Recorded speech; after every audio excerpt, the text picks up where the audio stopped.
அப்ப ஆஹ் நம்மளோட ஃபைனல் செமினார்ல எஸ்ஐக்குரிய விளக்கம் பார்த்துட்டு இருக்கேன்.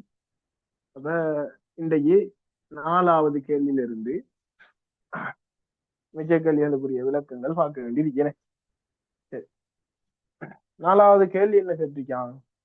கேள்விய பாருங்க. சுவாச மேற்பரப்பின் இயல்புகள் ஏ பார்ட். பி பார்ட்ல கேட்டிருக்கான் சுவாச பையின் கட்டமைப்பு.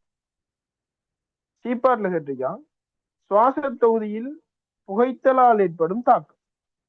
சரி, அப்ப 4வது கேள்வியில ஏ பார்ட்ல கேட்டிருக்கான் ஒரு சுவாச மேற்பரப்புக்கு இருக்க வேண்டிய இயல்புகள்.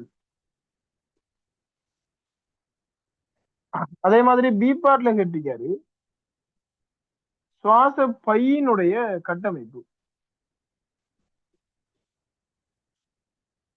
சரி, அது சி பார்ட்ல கேட்டிருக்காரு புகைத்தலால ஏற்படுற பாதிப்பு. சரியா மகன்? அப்ப இந்த முறை சுவாச தொகுதியிலிருந்து ஒரு கேள்வி வர்றதுக்கான வாய்ப்பு கூட.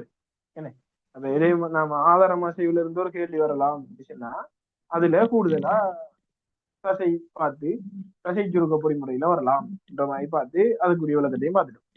அப்ப இந்த முறை சுவாச தொகுதியில கேள்வி வர்றதுக்கான வாய்ப்பு கூட சொன்னா அப்ப அதுல சுவாச மேற்பரப்புட இயல்பு சம்பந்தமா கேட்கலாம். இப்ப இதுல போட்டுக்கிற கேள்விதான் வரணும் இல்லையே. இது ஒரு இப்படியான கேள்விகள் வரலாம் வந்தா விட்டுறப்படாது.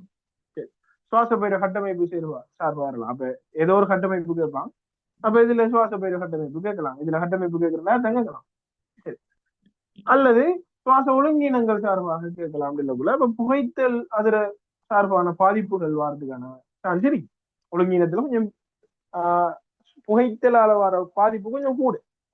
சரியா? சரி, அப்ப இப்படியான கேள்விகள் வந்தா நாம இதுக்கு எப்படி விட எழுதுற என்று சொல்ற விஷயம் தான் இதுல பார்க்க போறோம். சரியா?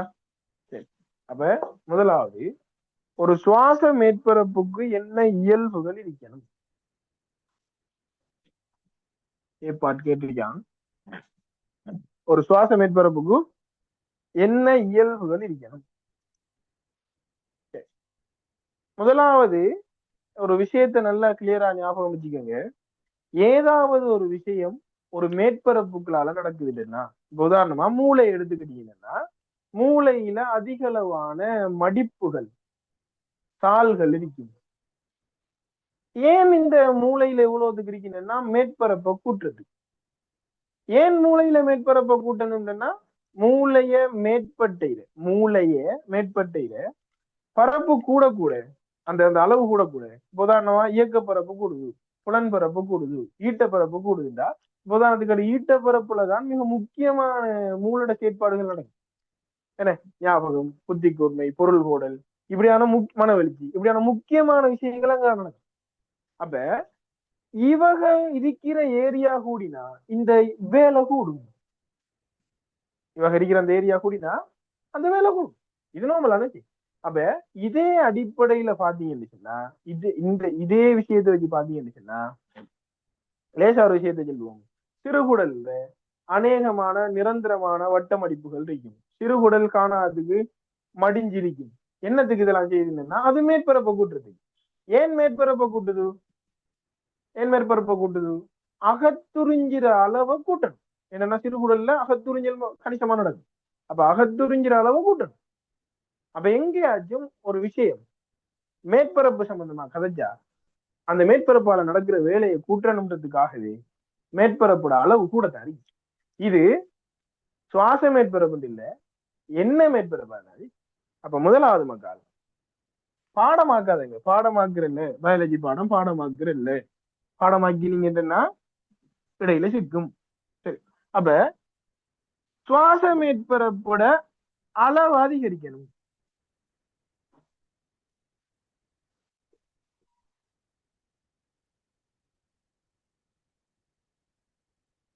அப்ப பெரிய அளவிலான மேற்பரப்பை கொண்டதாக இருக்கணும் ஒரு சுவாச மேற்பரப்பு. சுவாச மேற்பரப்பு இல்ல, என்ன மேற்பரப்பா இருந்தாலும் சரி, அது மூளையா இருந்தாலும் சரி, அது சிறுகுடலா இருந்தாலும் சரி, அது சுவாச மேற்பரப்பா இருந்தாலும் சரி, எங்கெல்லாம் பதார்த்தங்கள் மேற்பரப்புகளால நடக்குது, அப்ப அந்த மேற்பரப்புக்குள்ளால நடக்கிற அளவை கூட்டணும்டா, மேற்பரப்பு கூட்டணும், சின்ன விஷயம். அப்ப முதலாவது அதிக அளவான மேற்பரப்பு இருக்கணும். ஒரு சுவாச மேற்பரப்புக்கு இருக்க வேண்டிய விஷயமே அவரோட பரப்பு கூட இருக்கணும். கிளியரா? ரெண்டாவது, இதுல என்ன நடக்க போகுது சுவாசத்துல? இப்ப நுரையீரல் எடுத்துக்கோ.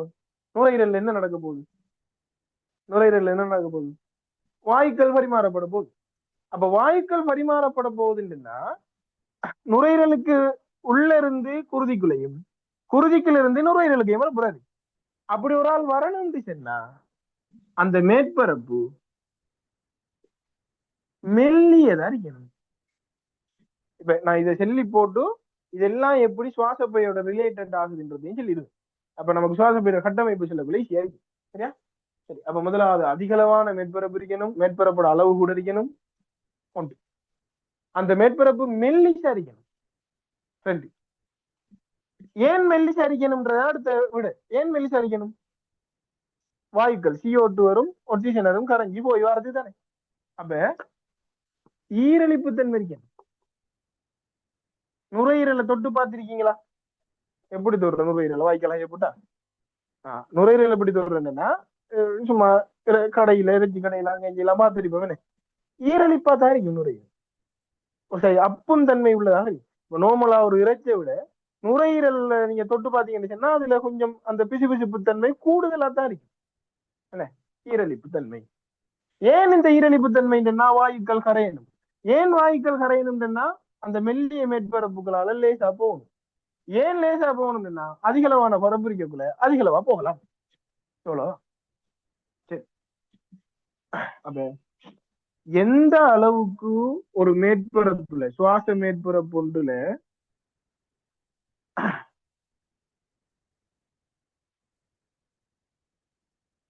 ஒரு சுவாச மேற்பரப்பு ஒன்றுல எந்த அளவுக்கு குருதி விநியோகம் இருக்கோ அந்த அளவுக்கு தான்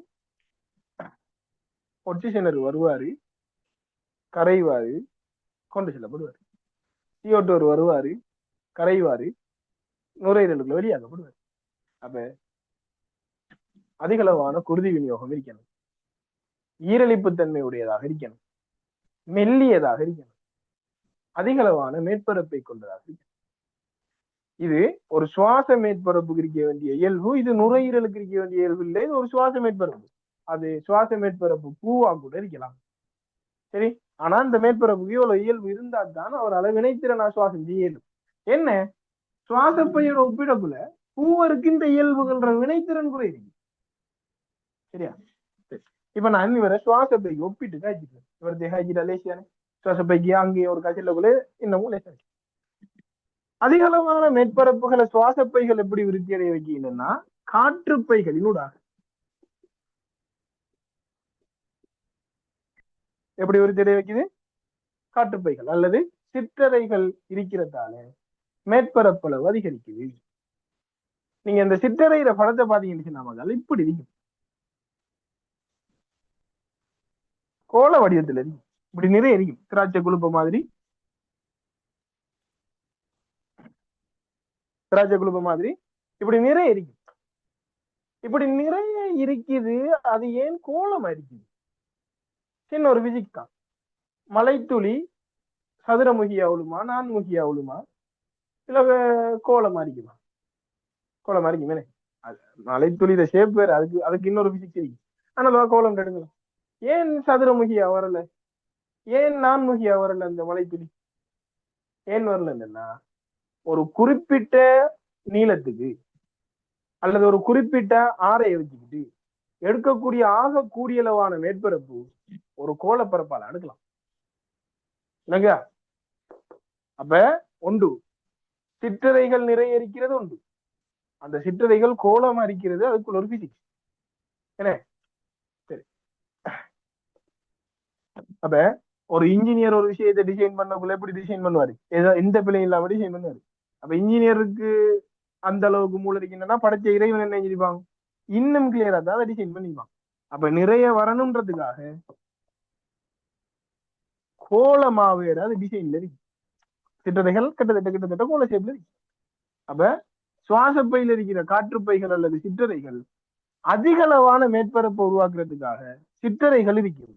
இது ஒன்று காணாதுக்கு அது கோலமாக இருக்கும். அப்ப இன்னும் கூடும். அடுத்து சிற்றறைகள்ற சுவர் மெல்லியதாக இருக்கணும். என்ன ஒரு சுவாச மேற்பரப்புக்கு மெல்லியதுன்றது ஒரு இயல்புண்டா. அப்ப நம்மட சுவாச பையில இருக்கிற சிற்றறைகளும் மெல்லிய மேற்பரப்பை கொண்டதாக இருக்கணும். இதுக்காக சிற்றறைகள் என்ன இருக்கின்றன, செதில் மேலணிகள், எளிய செதில் மேலணிகள் இருக்கும். இது நீங்க செதில் மேலணிகள் படிக்கக்குள்ள படிச்சிருக்கீங்க. ஏண்டு கேள்வி கம்ப மேலனியோ கன மேலனியோ வந்துச்சுன்னா அதுக்கு உயரம் ஒன்று வந்துடும். நீல அகல உயரம் வந்துடும். அப்ப உயரம் வந்தா தடிப்பு கூடிடும். தடிப்பு கூடினா பதார்த்தங்களால லேசா போகலாம். ஆனா இங்க செதில் மேலனி தொழில் என்ன, நான் கட்டமைப்புக்குள்ள வர விஷயத்தையும் எடுத்து காய்ச்சிட்டு இருக்கேன். என்ன இப்ப இதை சென்னிட்டா அதை செல்லக்குள்ளே கேவலங்கன்றதுல. சரி, அப்ப செதில் மேலனி தொழில் என்ன, பரவல் மூலம் பதார்த்தங்களின் பரிமாற்றம். பரவல் மூலம் பதார்த்தங்கள் பரிமாற்றம். சரியா? அடுத்த விஷயத்தை பாருங்க, ஈரலிப்பு. இப்ப அவன் என்ன தெரியுமா, கட்டாயம் இந்த வாயுக்கள் பரிமாறப்படணும்னா அந்த இவருக்கு சுவாச மேற்பரப்பு கூறுக்காக ஈரலிப்பு தன்மையுடையவராக இருக்கணும். அடுத்தது நுரையீரல்ல சிற்றறைகள்ல பாத்தீங்கன்னு சொன்னா குருதி மைத்துளை குழாய்கள் பின்னல்களாக இருக்கும். இப்ப இந்த இந்த ஒரு ஆளை நீ எடுத்தாங்கன்னு சொன்னா இப்படி இப்ப வார குருதி ஒட்சி இழக்கப்பட்ட குருதியானே. அப்ப நான் அதை நீல நிறத்துல காட்டுறேன்.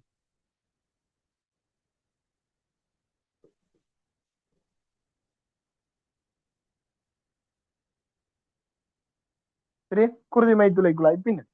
போற குருதி ஒட்சி ஏற்றப்பட்ட குருதியானே. அப்ப நான் அவரை சிவப்பு நிறத்துல காட்டுறேன். சிவப்பு குருதி நீல குருதி இருக்காய் மக்கள் உடம்புக்குள்ள மறந்துறாங்க. நான் எனக்கு டிசைனிங் பர்பஸுக்காக வாரது நீளம் போறது சிவப்புன்னு காட்டுறேன். அப்படி நான் ஒரு காலம் போவாது குருதி. குருதின்ற சிவப்பு நிறம் தான்.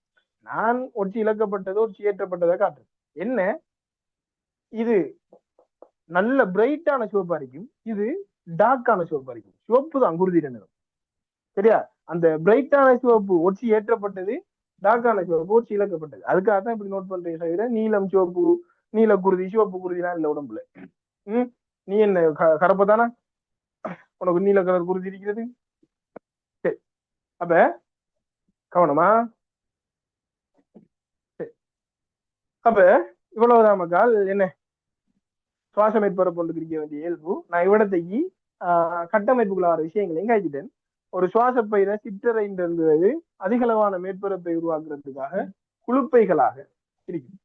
ஒரு சுவாச பயிரை சிற்றறைந்து சென்றது சுவர்கள்ல செதில் மேலணியை கொண்டிருப்பதனூடாக மெல்லிய தன்மையை கொண்டிருக்கும். ஒரு சுவாச பயிரை மேற்பரப்பு சென்றது. இப்ப நான் சுவாச மேற்பரப்பை காய்ச்சிட்டேன். இப்ப நான் சுவாச பயிரை மேற்பரப்பை காய்ச்சிட்டேன். ஒரு சுவாச பயிரை மேற்பரப்புன்றது பதார்த்தங்கள் கரைஞ்சி பரிமாறப்படுறதுக்காக ஈரலிப்பானதாக. ஒரு சுவாச பயிரை மேற்பரப்பு சென்றது அதிகளவான CO2 சிற்றறைக்குள் அனுப்புறதுக்கும் நிறைய ஒக்சிஜனை குருதிக்குள்ள வாங்குறதுக்காக நிறைய குருதி விநியோகத்தை கொண்டிருக்கு. என்னன்னா நிறைய CO2 கொண்டுட்டு வந்து கொடுக்கணும், நிறைய ஒக்சிஜனை வாங்கிட்டு போகணும். அப்ப அதுக்கு அடிப்படையான செட்டப் இருக்கு. நம்ம குருதி விநியோகம் கூட இருக்கும், ஈரலிப்பு தன்மை இருக்கும், மேற்பரப்பு அதிகளவா இருக்கும், மெல்லியது. இது ஒரு சுவாச மேற்பரப்பு குறிக்க வேண்டிய இயல்பு. நுரையீரலுக்கு இல்ல சுவாச மேற்பரப்பு. ஆனா இது நுரையீரல்லையும் இருக்கணும். என சுவாச மேற்பரப்பு தான். அப்ப ஏற்பாட்டுக்கு நீங்க இந்த விஷயங்களை எழுதி விளக்கினீங்கன்னா சரி. சரியா? அப்ப இந்த வீடியோ கிடைக்கக்குள்ள இத பாக்குறார்கள் கட்டாயம் சுவாசத்துல ஒரு விஷயம் எழுதுற மாதிரி அது ரெடி ஆகிற வழிய பாருங்க. சரியா? அப்ப இதுல நோட் பண்றது இது சவுண்ட் பிரிக்காதுன்னு அழி.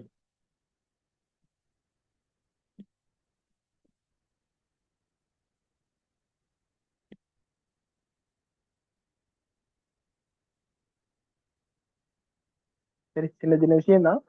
ஆனா ஒரு ஷார்ட் பீரியடுக்குள்ள ஒரு 10 நாளைக்கு முதல் நாம ரிவைஸ் பண்றதால உங்களுக்கு இது இல்ல சரிக்கும். என்ன அடுத்து பீப்பார். சுவாசப்பையிட கட்டமைப்பு கேட்டியா? சுவாசப்பையிட கட்டமைப்பு கேட்டா, இதயத்திர கட்டமைப்பு கேட்டா, நுரையீரல் சரி, சிறுநீரகத்திர கட்டமைப்பு கேட்டா, இப்படி என்னத்திர கட்டமைப்பு கேட்டாலும் ஒரு வேய ஃபாலோ பண்ணுங்க. சரி, இப்ப நீங்க ஏசி எக்ஸாம் எழுத தானே போறீங்க. அன்னைக்கு இன்னொரு 7-8 நாள் எக்ஸாம் நடக்க போகுது என்ன. அப்ப ஒரு கட்டமைப்பு கேட்டா மகால், அந்த கட்டமைப்புல நீ என்ன செய்யணும்னு சொன்னா, நான் சொல்ற இந்த வேயை எப்படி இதை நீங்க 26 பார்ட்டியும் பார்த்துட்டு இருப்பீங்க, 27 ஆக்களும் சேம் டைம் பாக்குறது வாய்ப்பு இருக்கு. அப்ப 25 ஆக்களுக்கு தான் இது சொல்றது என்ன. என்ன நீங்க அவங்களை சொல்றீங்க எங்களை சொல்லலன்னு கேட்கப்படாது. 25 ஆக்களுக்கு தான் சொல்றது. எப்பயுமே ஒரு விஷயத்தை பிடிச்சிக்கோங்க, இந்த கட்டமைப்புகள் கேட்டா கட்டமைப்பு பத்தி விளங்கப்படுத்துங்க சொன்னா, நீ அந்த அங்கத்துக்கு வெளியில இருந்து அதை பாருங்க. இந்த அருகி இதான் கிட்னி, இல்லைன்னா கிட்னியை வெளியே இருந்து பாரு, இதயத்தை வெளியே இருந்து பாரு.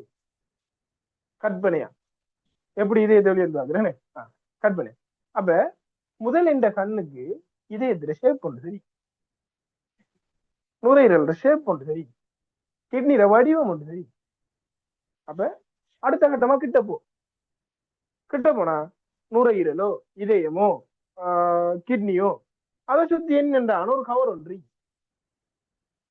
அதையும் தாண்டி உள்ளுக்கு போய் நீங்க நிமித்தி வச்சு தெளிவீங்களா. ஏன் நான் இதை சொல்றேன்டா, நீ வடிவம் எழுத மறந்துடுவாய் கட்டமைப்பு கேட்டா. அதை சுத்தி இருக்கிற அந்த கவர் உரையை பத்தி எழுதுறதுக்கு மறந்துடுவாய்.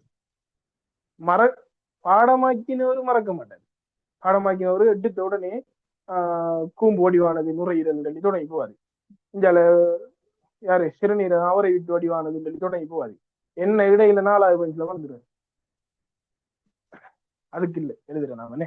அப்ப முதலாவது வெளியிருந்து பாரு, வெளியிருந்து பார்த்தா அவரோட வடி வந்து என்ன. அப்ப சுவாச பைகள் வெளியிருந்து பார்த்தா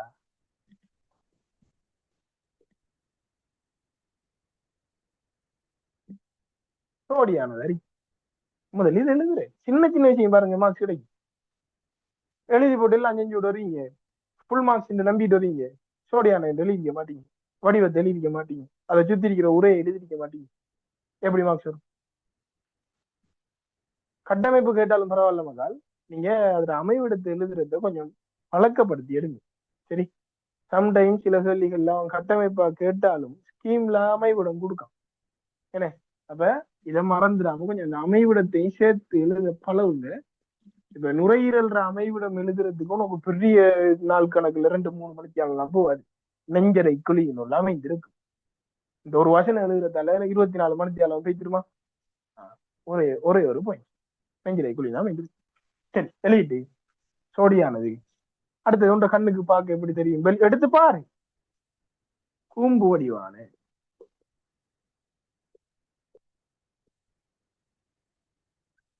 சரி, இப்ப பாத்துட்டு இப்ப கொஞ்சம் கிட்ட போய் பார்க்க இல்லைங்க.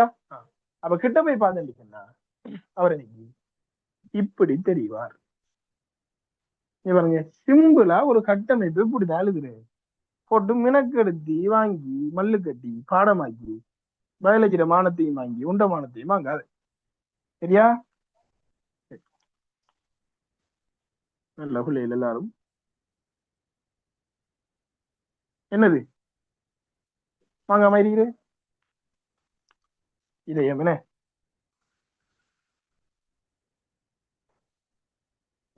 அப்ப நுரையீரல் ஒரு பாருங்க, கூம்பு ஷேப்ல இருக்காரா, மேல கூம்பி இருக்காரு கீழே அகன் இருக்காரு, மேல கூம்பி இருக்காரு கீழே அகன் இருக்காரு. சரி, இந்த 2 நுரையீரலை சுத்தி மகால் ஒரு லேயர்ல ஒரு கவர் ஒன்று. நான் ஒன்றுக்கு மட்டும் கீறி காட்டுறேன்னா எல்லாத்தையும் கீரையில ஒன்றுக்கு மட்டும் கீறி காட்டுறேன்.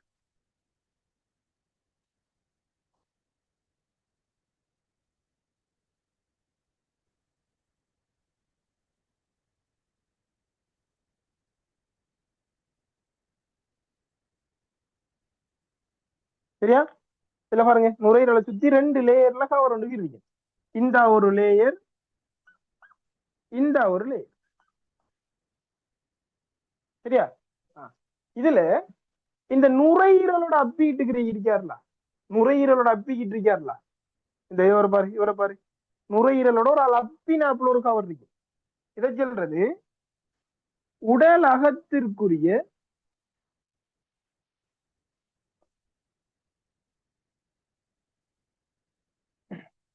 உடல் அகத்திற்குரிய புடைச்சவ்வு.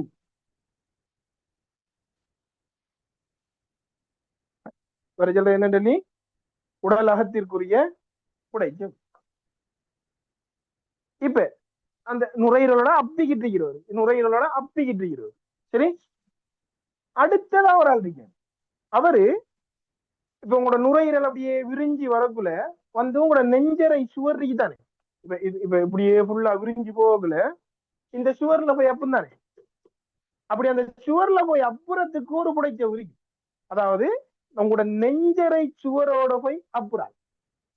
உள்ளுக்கு இருக்கிறவரு உங்களோட சுவாச பையோட அப்பிட்டிருப்பாரு, வெளியேறிக்கிறவரு உங்களோட நெஞ்சரை சுவரோட போய் அப்புவாரு. அப்ப அவரை சொல்றது சுவர்ல அப்புறாரு தானே. அப்ப அவருக்கு பேரு சுவருக்குரிய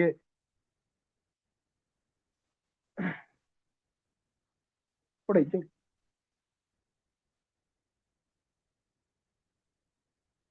என்ன சொல்றவர சுவருக்குரிய புடைச்ச. இப்ப இந்த விஷயங்களை எழுதுறியா நீ, படமாக்கி வச்சுட்டு எழுதுறியாது, மறப்பாய். அப்ப அதுக்கு தான் சொல்றது, முதல்ல ஒரு அங்கத்தை ஒரு கட்டமைப்பு கேட்டா அதை வெளியே இருந்து பாருங்க, பார்த்து என்ன வடிவம் தெரியுது, அதுல என்ன கவர் தெரியுது, அதை எழுதுங்க முதல். இதுல எவ்வளவு விஷயம்ல இல்ல மனிதன பார்ப்போம். சரி, இப்ப இந்த ரெண்டு புடைச்சவுகளுக்கும் இடையில, இவரும் புடைச்சவு அவரும் புடைச்சவு தானே, இந்த ரெண்டு புடைச்சவுகளுக்கும் இடையில ஒரு லிக்யூட் நிறம் இருக்கு. ரெண்டு நுரையீரல்ல இருக்கும் மகால், நான் ஒன்றுல கீறி இருக்கேன், ரெண்டுல இருக்குவேன். ரெண்டு மென்சவுகளுக்கும் இடையில ஒரு இடைவெளி இருக்கும், அந்த இடைவெளியில ஒரு பாய் நிரம்பி இருக்கு. இந்த முதலாவது இத மாதிரி நிறைய விஷயங்கள் நீங்க படிச்சிருக்கீங்க. இப்படி பாய் இருக்கும், அதுக்கு இடையில ரெண்டு மென்சவு இருக்கும், அந்த மென்சவுக்குள்ள பாய் நிறைந்த இடைவெளி இருக்கும். சரியா, கவரேஜ் பிரச்சனையா இருக்கா?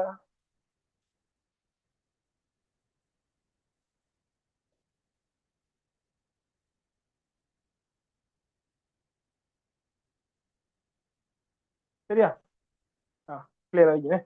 அப்ப ஒரு இடைவெளி இருக்கு, அந்த இடைவெளிக்குள்ள பாய் நிறைஞ்சிருக்கு. சரியா, அதை சொல்றது, அந்த இடைவெளியை சொல்றது பிளூரல் கெவிட்டி. கெவிட்டின்னா இடைவெளி, அப்ப புடைச்சவுகளுக்கு இடையிலான இடைவெளி. அதுக்குள்ள இருக்கிற பாய் சொல்றது பிளூரல் பிளூ, புடைச்சவு பாய், சாரி புடைக்குழி பாய். சரியா, அப்ப பாய்கள் எல்லாம் அங்கத்தை சுத்தி இருக்கும், பெரும்பாலும் இருக்கின்றன. அதுக்கு காரணம் என்ன இருக்கு, இன்ஃபெக்ஷன்ல இருந்து பாதுகாக்கிறது, அதிர்வுகள்ல இருந்து பாதுகாக்கிறது, மூளை திரி சொல்லி ஒரு அலசு திரிப்பார். என்ன அந்த வன்றாய் கிடையாது, வன்றாய் மென்றாய் சிலந்தி வளையுறு ஒரு கட்டமைப்பு முன்னெடுத்து மூளையை மென் சொல்லுவாங்க. சரி, அப்ப முதலாவது நான் சொன்னேன் அமைவிடத்தை கலைங்க, ரெண்டாவது நான் சொன்னேன் அவரு பாரு சோடியா தெரிவாரு கண்ணுக்கு, அடுத்து அவர் வடிவத்தை பாரு கூம்பு ஷேப்ல தெரிவாரு, இன்னும் கிட்ட எடுத்து வச்சு பாரு ரெண்டு சவுகள் தெரிவாக புடைச்சவுகள், இந்த எல்லாம் கழிச்சு முடிஞ்சு. சரி, இப்ப சொல்லி போட்டு இந்த படத்தை பாருங்க. இதுல பாத்தீங்கன்னா என்ன நுரையீரல், வலது நுரையீரலை விட இடது நுரையீரல் எப்படி தெரியுவாரு பாருங்களேன், எப்படி தெரியுறாரு, சின்னனா தெரியுறாரு.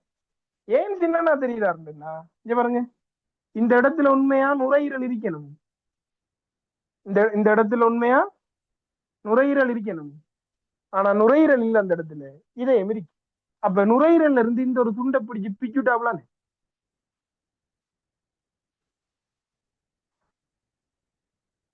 அப்ப நுரையீரல்ல இருந்து இந்த ஒரு துண்டை பிடிச்சு பிச்சுட்டாப்லான்னு.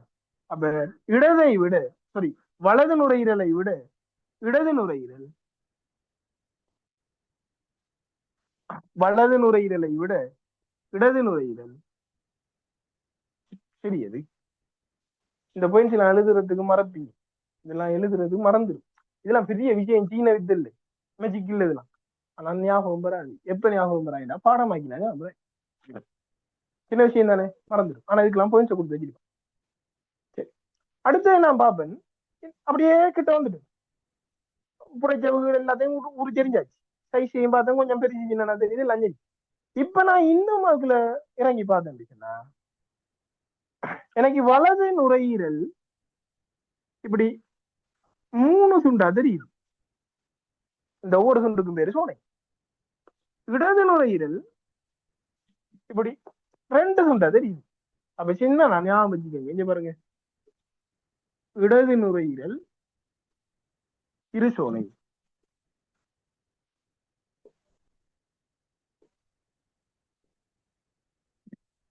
இடது நுரையீரல் ஈனா ஈனா. வலது நுரையீரல் அதுக்கு இன்னொன்று அவாடமா கேட்கிற வானா இருக்கா இல்ல, இவர் 2 ஒரு 3 விஷயம் முடிச்சு. சரி. இப்ப இதுல சின்ன ஒரு குட்டி விஷயத்தை காட்சிக்கோங்க. வருவாரு குரல் வலை வாதனாளி. வாதனாளியிட முடிவுல இருந்து 2 பக்கமும் குழாய்கள் பிரியுவனே. வாதனாளியிட முடிவுல இருந்து 2 பக்கமும் குழாய்கள் பிரியுவனே. அப்ப இதை சொல்றது சுவாசப்பை கிளை குழாய்கள். அந்த பிரிகிற இடம் இதான் வாதனாளியிட முடிவுண்ட இடம். இதான் இந்த சுவாசப்பை கிளை குழாய்கள். சரியா? அதுக்கப்புறம் அப்படியே அது சுவாசப்பை குழாய்களாக போகும். சரியா? சுவாசப்பை குழாய்களாக போய் வலது பக்கம் 3 சொன்னானே, அப்ப அது 3 சிறு குழாய்களாக சுவாசப்பை சிறு குழாய்களாக பிரியும். இடது பக்கம் 2 சொன்னானே, அப்ப அது 2 சிறு குழாய்களாக பிரியும். சரி, இவங்க இன்னும் மேலும் கிளர்ச்சி இப்படி கிளர்ச்சி கிளர்ச்சி கிளர்ச்சி போவார். இப்படி இவர் இன்னும் கிளர்ச்சி கிளர்ச்சி போவார், கிளர்ச்சி கிளர்ச்சி போவார். அப்படியே போய் கடைசியா அவரு எங்க முடிவாரு சிற்றறையில முடிவார். அப்ப இவ்வளவுத்தையும் சொன்னீங்க என்னன்னா, சுவாசப்பையில மெயினான விஷயங்கள் அவ்வளவுமே வந்து கடைசா சிற்றறை பத்தி கேட்கும். சிற்றறை சுவாசப்பைக்கான இருக்கு. அது சிற்றறை நான் கதைக்க மாட்டேன் சொல்லி உரையா. கடைசியில சிற்றறையை பத்தி கேட்கணும். சிற்றறையை பத்தி கதைக்கிறதுல இப்ப மேலோட்டமா மெல்லியது குருதி விநியோகம் இருக்கும். இந்த கதை சரி வரா. இப்ப சரியாச்சு. ஏன் மெல்லியது செதில் மேல இருக்கிறதா? ஏன் குருதி விநியோகம் இருக்குது என்று சொன்னா, அவர்ல குருதிமை துளை குழாய்கள் பின்னல் இருக்கின்றதா? ஏன் அவர் ஈரலிப்பானார் என்றனா, அவரை சுத்தி ஒரு திரவப்படை என்று இல்லைங்களா? ஏன் இவர் சிற்றறைகள் இருக்காங்கன்னா, மேற்பரப்பை கூட்டுறதுக்கா. இப்படி சொல்லி எல்லாத்தையும் சொல்லி எழுதி விட்டீங்கன்னா விஷயம் முடிஞ்சு. பாருங்க, அவ்வளவு பாயிண்ட் நான் காய்ச்சிட்டு. ஆனா ஒன்று கூட இல்ல பாடமாக்குறதுக்கு இல்லை. கட்டமைப்பையும் நீ பாடமாக்குறாயின்னா பயாலஜியை நீ விலங்குகள் என்ன கட்டமைப்பை கூட பாடமாக்கி வச்சிருக்காய், செயல்முறையை கூட பாடமாக்கி வச்சிருக்கா பயாலஜி நீ விலங்குகள் என்ன. அப்ப பாடமாக்குற பாடம் இப்படி சொன்னாலும் அது உண்மை இல்லை. பயாலஜி பாடமாக்குற பாடம் இல்லை. பாடமாக்கி எஸ்ஐல மார்க்ஸ் எடுக்க இயலாம். இங்க வேணும்டா ரிசோர்ஸை சப்பி துப்பி போட்டு திருத்தி பாருங்க. 40 பாயிண்ட்ஸ்ல உங்களால 20 பாயிண்ட்ஸ் எழுதலாம். என்ன பயாலஜியை ஃபுல்லா பாடமாக்கி எடுக்கிற லேசிப்பட்ட விஷயமும் இல்லை. வேற 2 மூளை வாங்கி கூட்டணும் என்ன. இவ்வளவு நமக்கு பி பார்ட் கட்டமைப்பு சார்பான விஷயம். ஏதாவது நீங்க நோட் பண்ணணும்னா ஒரு 2 நிமிஷம் நோட் பண்ணி எடுங்க குயிக்க.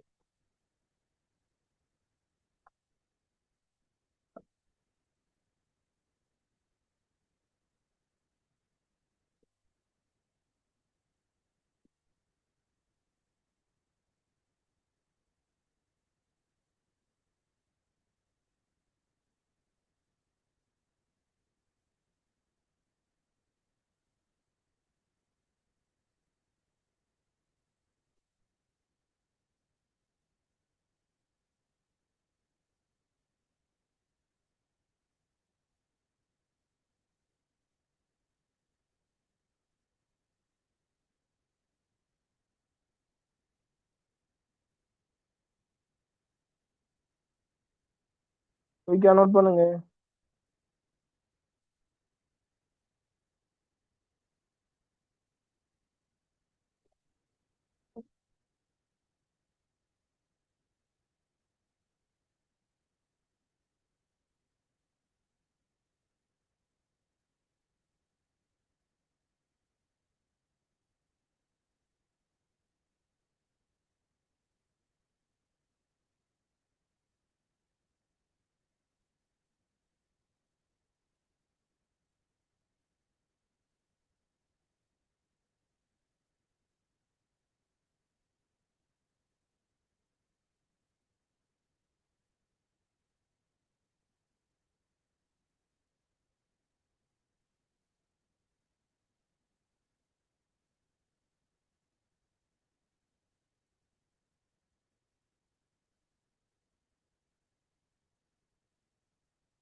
அழிக்கன்.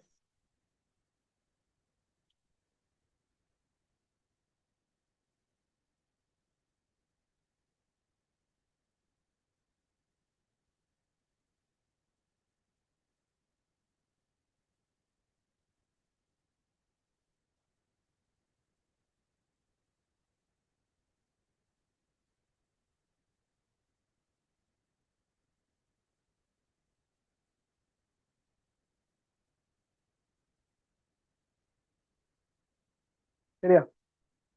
சரி, கீப்பாட் என்ன?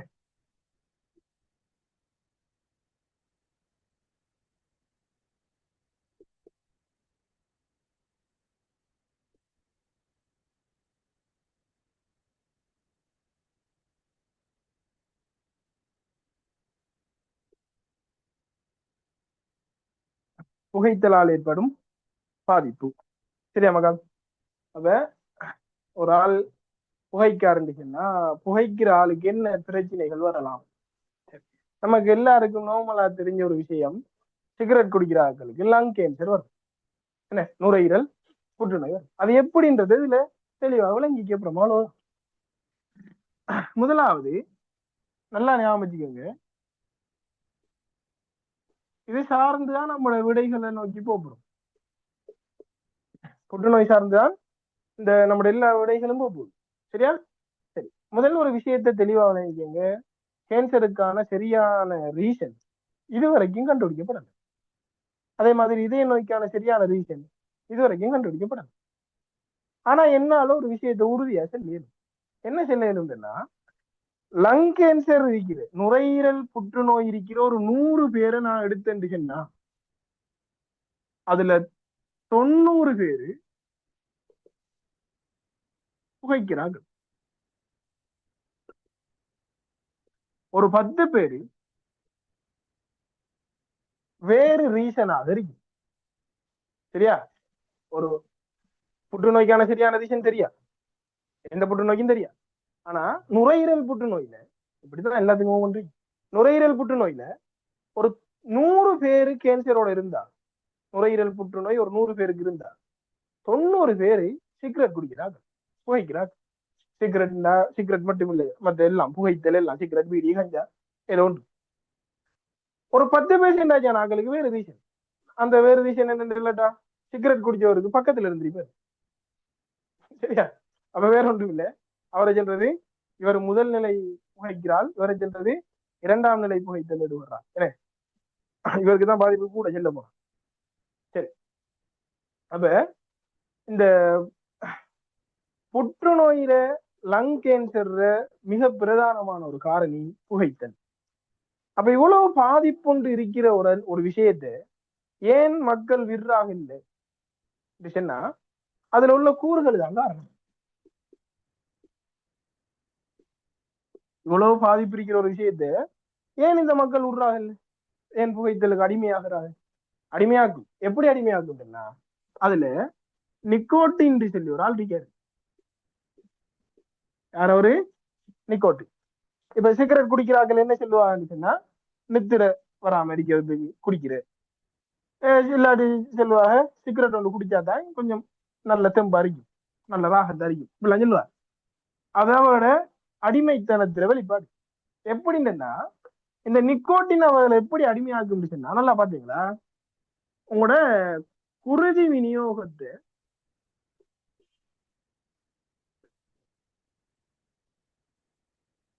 ஒரு குறிப்பிட்ட டைமுக்கு, அந்த சிகரெட் குடிக்கிற அந்த டைமுக்கு அல்லது வீடி குடிக்கிற அந்த டைமுக்கு குருதி விநியோகத்தை, இதய துடிப்பு வீதத்தை கூட்டும்.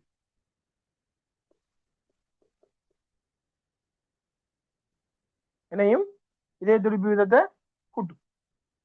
உங்களோட குருதி குழாய்களை சுருக்கும். இதால என்ன நடக்குதுன்னா, பிரஷர் கூடும். லைட்டா, பெரிய அளவுல மயக்கம் வர அளவுக்கு பிரஷர் கூடாது, லைட்டா. அப்ப இந்த லைட்டா இந்த பிரஷர் கூடுறது அவரு கொஞ்சம் ஒரு இதம் மாதிரி சிகரெட் குடிக்கக்குள்ள ஏதோ ஒரு வித்தியாசமான ஒரு ஃபீல் எடுப்பாரு, குடிச்சிக்கிற அந்த டைம்ல எடுப்பாரு. அப்ப இது என்ன செய்யும், நம்மளோட மூளையில டோப்பமைனை சுரக்க வச்சு இது நல்லா இருக்கேன்ற ஃபீல் உருவாக்கிட்டு, என்ன ஒரு ஒரு சிகரெட்டை குடிச்சா ஒரு ஆள் எடுத்து குடிக்காருன்னா அவருக்கு நிக்கோட்டின் இந்த வேலையெல்லாம் செய்யும். அது கொஞ்சம் நல்லா இருக்கும் அவருக்கு. அந்த அந்த குறிப்பிட்ட டைம்ல கொஞ்சம் ப்ரெஷர் கூடும், ஒரு ஃப்ரெஷ் அடிக்கும். அப்ப இது டோப்பமைன் வெளியாகி இது நல்லா இருக்கே இதோட அடிமையாகி. டோப்பமைன் தெரியும் தானே, நரம்பு செலுத்திகள் படிச்சிருக்கோம். இதுதான் காரணம்.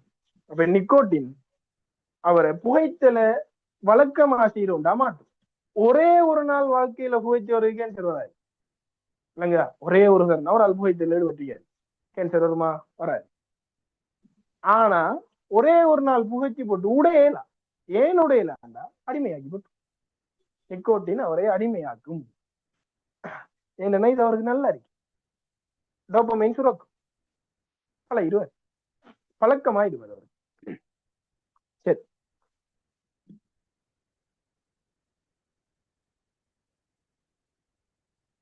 அப்ப முதலாவது கூறு நிக்கோட்டின் தான் அந்த பிரச்சனையானால் அவரு பெரிய பிரச்சனை இல்லை, ஆனா அவரால் அது பழக்கமான ஒரு செயலாமா. சரி, அடுத்தது புகையிலையில புகை. புகையிலையிலிருந்து வரக்கூடிய புகை என்ன செய்யுதுன்னா சீதத்தை சுரப்பிக்கும்.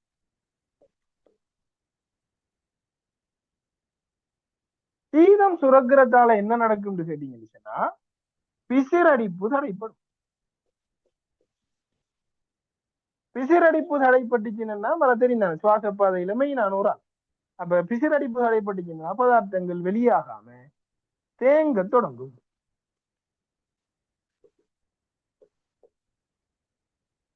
என்ன தொடங்கும்? தேங்க தொடங்கும். அப்ப புகையிலையிட புகையும் ஒரு பிரச்சனையான விஷயம். அடுத்தது அதுல இருக்கக்கூடிய HCl சயனைட் என்ன, இது என்ன செய்யும்? இதுவும் அதே வேலையை தான் செய்யும், பிசிரடிப்பை நிரோதிக்கிற வேலை தான் செய்யும். இதால கொஞ்சம் சிக்கலான ஒன்று நடக்கும். என்னண்டா இந்த பிசிரடிப்பு தடுக்கப்பட்டதால அங்க தேங்குற பொருள்களை அழிக்கணும், என்ன அந்நிய பிற பொருள்களை அழிக்கணும் தோட்டு இந்த இடத்தை நோக்கி தின்குழிய கலங்கள் வரும். இந்த இடத்தை நோக்கி தின்குழிய கலங்கள் வரும். இந்த தின்குழிய கலங்கள் வந்துச்சுன்னா என்ன செய்யும் கேட்டா என்ன செய்யும்? அது வாரது ஒரு உள்ளார்ந்த நிற்பீரிடத்தை காட்ட போகுது. அகத்தடையா புறத்தடையா? அகத்தடை பாதுகாப்பு. அகத்தடை பாதுகாப்பை காட்டுறதுக்காக சீதக்கலங்களை தின்னும், சீதத்தை அழிப்போம் சொல்லி அதை சாப்பிட போனவரு நம்மட நுரையீரல் இருக்கிற சுவர்கலங்களையும் சாப்பிட தொடங்கிறார். ஆகவே நுரையீரல் அல்சர் மாதிரி நுரையீரல் சேதமடை.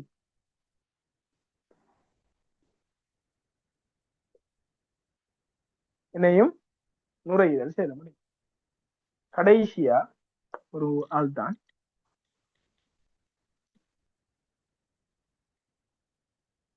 யாரு? CO என்ன, கார்பன் மோனோஆக்சைடு. சரியா மக்கள்? இந்த கார்பன் மோனோஆக்சைடு சொல்றவர் என்ன செய்வாருன்னா ஒக்சிஜனுக்கு பதிலா இவரு போய் இணைஞ்சிடுவாரு. ஒக்சிஜனுக்கு பதிலா இவரு போய் இணைஞ்சாருச்சுன்னா அது ஒக்சிஜன் காவுற அளவு குறைக்கும். ஹீமோகுளோபினோட O2 இணைஞ்சிச்சுன்னா 8 ஒக்சிஜனை கடத்தலாம். ஆனா ஹீமோகுளோபினோட CO இணைஞ்சிச்சுன்னா 8ஐயும் விட குறைவான அளவுதான் ஒக்சிஜன் கடத்தப்படும். அப்ப இது ஒக்சிஜன் காவுற அளவை குறைக்கும். சரியா? அப்ப வழக்கமா ஹீமோ நம்மட RBC கலங்கள் எந்த அளவுக்கு வேலை செய்வாங்க சொன்னா அவரு கருவையே இழந்திருப்பாரு, இளைமணி சேவல் என்று ஒதுக்கி இருப்பாரு, அவ்வளவு தியாகம் செஞ்சிருப்பாரு. என்னத்துக்கு? நாம் எப்படியாச்சும் இந்த ஒக்சிஜன் நிறைய எடுத்துட்டு போகணும், நிறைய ஹீமோகுளோபின் வச்சுக்கணும். அப்படிப்பட்ட ஒரு ஆளுக்கு நடக்கிற துரோகம் என்ன? சிகரெட் குடிச்சீங்கன்னா ஒக்சிஜனை காவ வேண்டிய இடத்துல அது கார்பன் மோனோஆக்சைடை காவும். காவக்குள்ள கொண்டுட்டு போற ஒக்சிஜன் அளவு குறையும். இதால பெரிய குருதி ஜோகை மாதிரி மயக்கம் வருமானு கேட்டா வராது. ஆனா சிகரெட் குடிக்கிறாள் ஒரு சிகரெட்டோட முடிக்க மாட்டாரு. தொடங்கிட்டா இருந்துச்சுன்னா காலத்துக்கு அதே வேலையா செஞ்சுட்டு இருப்பாரு. இது டேமேஜ் ஆகும். சரியா? சரி, அப்ப இந்த விஷயங்கள் உள்ளடங்களாக நீங்க உங்களோட விடை எழுதினீங்கன்னா அப்ப புற்றுநோயில நுரையீரல் சுவாசத்துல புகைத்தலால என்ன பிரச்சனை வரும் என்று சொல்றதுக்கான விளக்கம் இதுல இருக்கு. சரி மகா, அப்ப இது இவ்வளவு விஷயத்தை நீங்க கட்டாயம் மென்ஷன் பண்ணி எழுதணும். சரியா? சரி, அப்ப ஒரு 2 நிமிஷம் டைம். ஏதாவது நீங்க நோட் பண்ண இருந்துச்சுன்னா நோட் பண்ணுங்க. பாடமாக்காதங்க. பாடமாக்காம விளங்குறதுக்கு என்ன செய்யலாம் ட்ரை பண்ணுங்க. சரி, ஒரு 2 நிமிஷம் குயிக்கா நோட் பண்ணிடுங்க.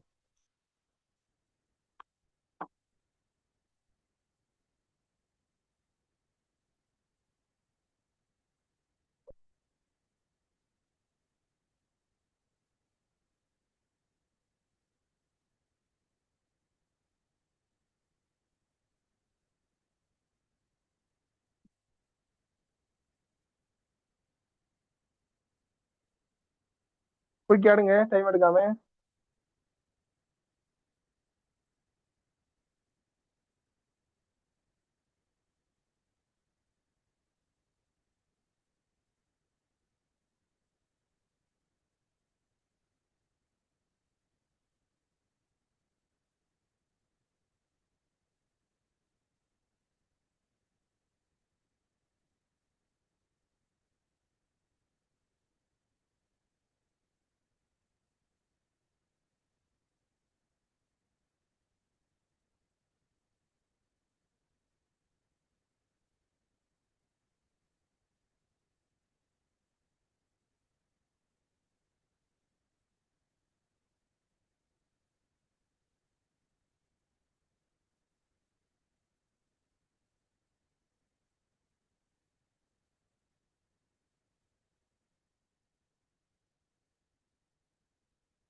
சரி, அப்ப அடுத்த கேள்வியை பாப்போம். அப்ப புகைத்தலால் ஏற்படுற பாதிப்பு. அப்ப நிக்கோட்டின் வந்துட்டு பாதிப்பான்னு கேட்டா நிக்கோட்டினால பாதிப்பு இல்லை, அது அடிமையாக்கி போட்டு என்ன. நிக்கோட்டினால பாதிப்புனா தற்காலிகமா சிறிய அளவுல குருதி விநியோகத்தை கூட்டுறதுக்காண்டி இதய துடிப்பை கூட்டுறது, குருதி கலன்களை சுருங்க வச்சு பிரஷரை கூட்டுறது, இப்படியான வேலையை தான் செய்வாரு தற்காலிகமா.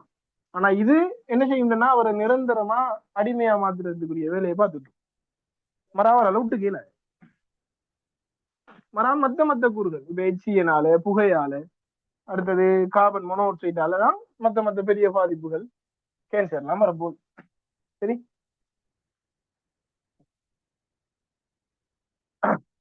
சரி. அடுத்தது 5வது கேள்வியை பாருங்க.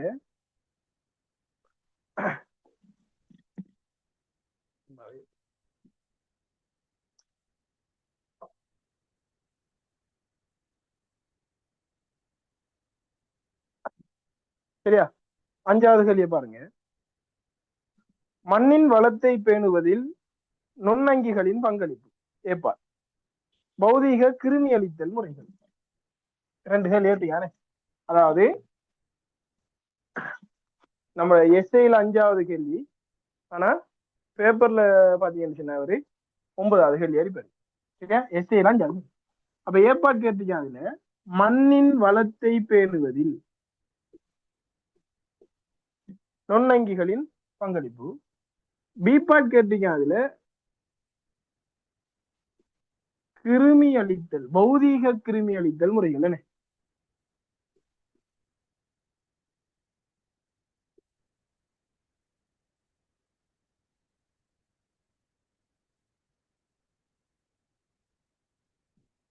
சரியா?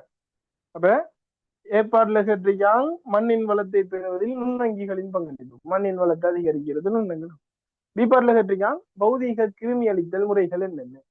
அப்ப முதலாவது மக்கள் ஒரு கேள்வியை பார்த்தோன்னே ஒரு விஷயத்தை விளங்க வை பண்ணுங்க.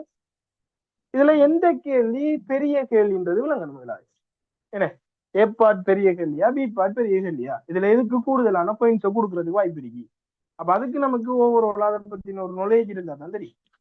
இதுவே இது ஒரு தனி கேள்வியா வருமாக இருந்தா, மண்ணின் வளத்தை பேணுவதில் நுண்ணங்கிகளின் பங்களிப்புன்றது ஒரு தனி கேள்வியா வருமா இருந்தா அந்நேரம் நீ யோசிக்க வேண்டியது எழுத வேண்டியது கொஞ்சம் வித்தியாசப்படும். இப்படி ஒரு சேர்ந்த கேள்வியாக வரக்குள்ள அந்நேரம் இவருக்கு எழுத போற விட கொஞ்சம் இன்னும் குறைய போகுது. ஏன்னா பௌதீக கிருமி அளித்தல் முறை என்று சொல்றது பௌதீக கிருமி அளித்தல் முறை என்று சொல்றது கொஞ்சம் பெரிய சாப்டர் பாயிண்ட்ஸ் ரீதியா. சரியா? சரி, அப்ப இந்த ரெண்டு கேள்வியில இவரு பெரிய பகுத்து. சரி, அப்ப கண்ணால் வச்சு இந்த செக்ஷன்ல கேள்வி வரல. ஒன்று இவர்ல வரலாம், இல்லையா வளர்ப்பு ஊடகத்துல வரலாம். அப்ப எல்லாத்தையும் நாம ஒரு எஸ்ஏல போட இல்லாத அக்காடி நான் இது மிச்சம் வாய்ப்பு கூட இருக்கும்போது நான் இதை போட்டிருக்கேன். நீங்க வளர்ப்பு ஊடகங்களையும் கொஞ்சம் எஸ்ஏக்கு போறதுக்கு முதல் பார்த்துக்கங்க. சரி, அடுத்தது மண்ணின் வளத்தை போட்டதுக்கு காரணம் என்னதுன்னா, நீங்க இந்த மண்ணின் வளம் சார்பா படிக்கக்குள்ள இந்த கனிப்பொருளாக்க வட்டங்களையும் படிச்சுக்கங்க. சரி, நைட்ரஜன் வட்டம் இருக்கு, கார்பன் வட்டம் இருக்கு, கட்டாயம் நைட்ரஜன் வட்டத்தையும் கொஞ்சம் பார்த்துக்கோங்க. சம்டைம் வரலாம். அதே மாதிரி விவசாயத்துல கைத்தொழில பிரயோகங்கள் இருக்கு. கைத்தொழில் பிரயோகம் வராது என்ன இப்ப கிட்டத்துல வந்து. அப்ப மற்ற துறைகள பிரயோகங்களையும் கொஞ்சம் பார்த்துக்கோங்க. சம்டைம் மொலிகுலரோட சேர்த்த மாதிரியும் போடலாம் என்ன விவசாய மருத்துவத்துறையில என்ன பிரயோகம் இருக்கு. அப்ப மண் வளத்தை பேணுவதில் நுண்ணங்கிகளின் பங்களிப்பு என்ன கேட்டீங்களா? மண் வளமானதாக இருக்கணும். மண் வளமானதாக இருக்கணும் சொன்னா மெயினா ஒரு விஷயம் நடக்கணும், அவருக்கு ஒட்சிஜன். ஏன்னா அப்பதான் அதுக்குள்ள நிறைய நுண்ணங்கிகள் வாழும். நிறைய நுண்ணங்கிகள் வாழ்ந்ததாக இருந்து சொன்னாதான் அதுல அவருக்கு தேவையான கனிப்பொருள் அயன்களை பதிக்கல் நைட்ரஜன் வட்டம் நடக்க நுண்ணங்கிகள் வேணும். வேறு புஞ்சன கூட்டம், வேறு வளையம், இது எல்லாத்துக்கும் நுண்ணங்கிகள் வேணும்.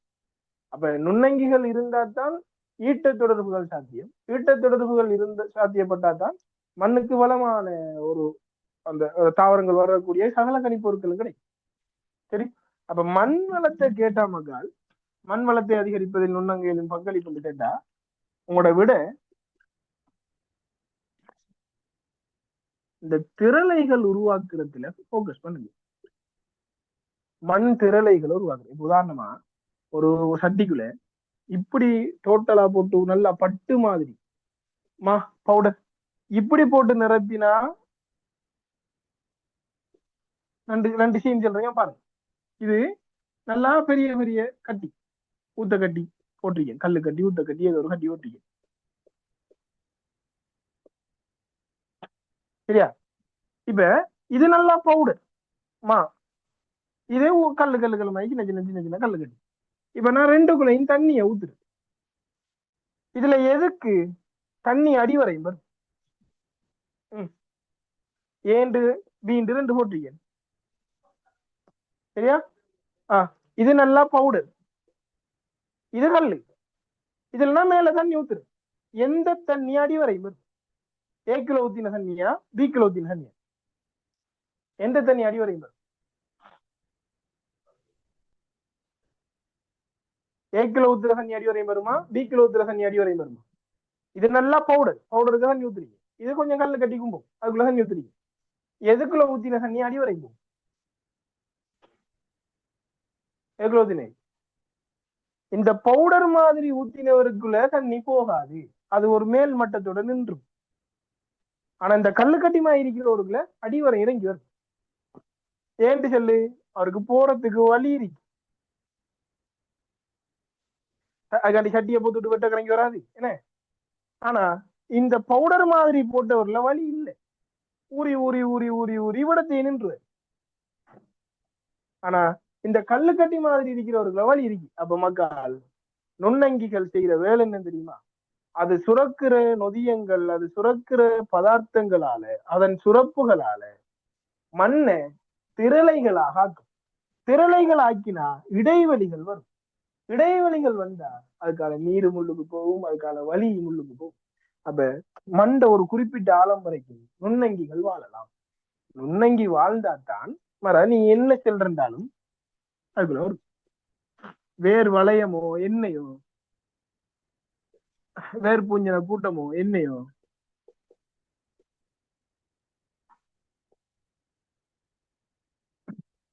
வேர் வளையமோ வேர் பூஞ்சன கூட்டமோ எண்ணெயோ அதெல்லாம் வாழணும் தான் நுண்ணங்கிகள் போகணும். நுண்ணங்கிகள் வேணும்னா அதுக்கு ஒட்சிஜன் வேணும், போஷணை வேணும், நீர் வேணும். அதுக்கு மண் இப்படி இருந்து வேலை இல்லை, இப்படி கட்டிகளாக திரளைகளாக இருக்கணும். அந்த மண்ணை திரளை ஆகுறது நுண்ணங்கிகளால் சுரக்கப்படுற இந்த சுரப்புகள். இது இப்படி ஒரு சின்ன பாட்டா வந்தா இந்த தமிழ் இந்த விஷயத்தை மென்ஷன் பண்ணி நீங்க எழுதினா சரி விடு. இது பெரிய பகுதியா வந்துட்டீங்கன்னா நீங்க நைட்ரஜன் வட்டத்தை கட்டாயம் கிடைக்கணும், இதை செல்லணும், கார்பன் வட்டத்தை கிடைக்கணும், இது எல்லாத்தையும் சேர்த்துதானே உங்களோட விட இருக்கணும். இது மண் வளத்துல நுண்ணங்கிகள் நைட்ரஜன் பதித்தல் கேட்பான், சொல்லிதான் கேட்பான். ஆனா மண் வளத்தை அதிகரிப்பதில் கேட்டா இதான் விட. சரியா? சரி,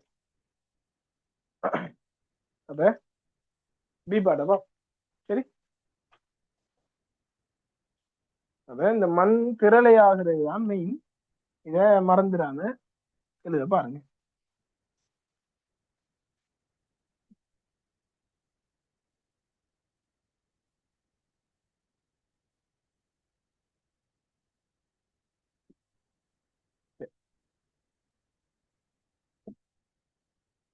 அடுத்த கேள்வி, பௌதீக கிருமி அளித்தல் முறைகள்.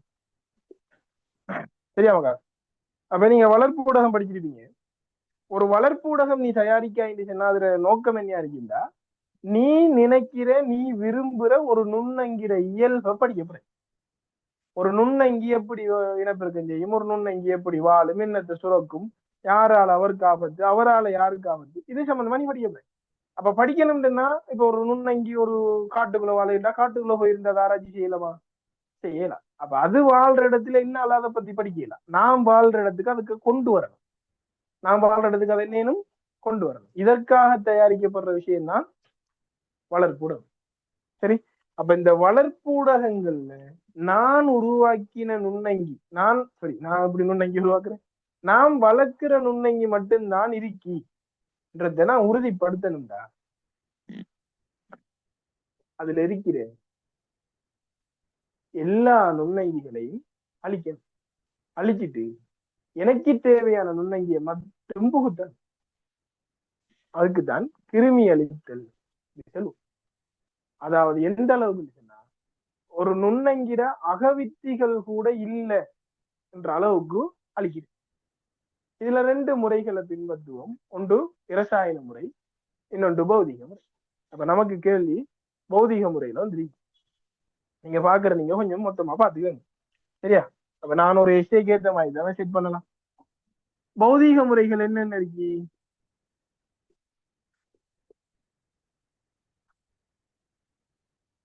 ஈர வெப்ப முறை,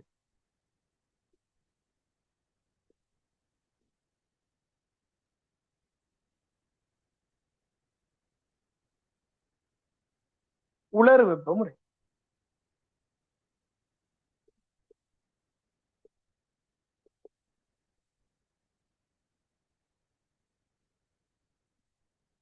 பாய்ச்சராக்கும். சரி, அதே மாதிரி கொதிக்க வைத்து.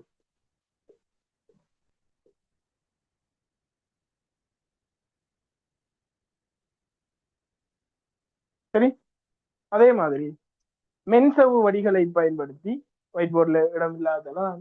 சரி, அதே மாதிரி மென்சவு வடிகளை பயன்படுத்தி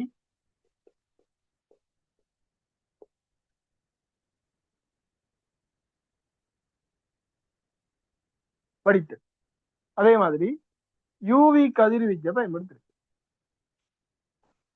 சரி, அப்ப இந்த இவ்வளவு விஷயத்தையும் சொல்லிட்டு இதுல நீங்க எழுத வேண்டியது என்ன தெரியுமா, என்ன நிபந்தனை பாவிக்கிறது,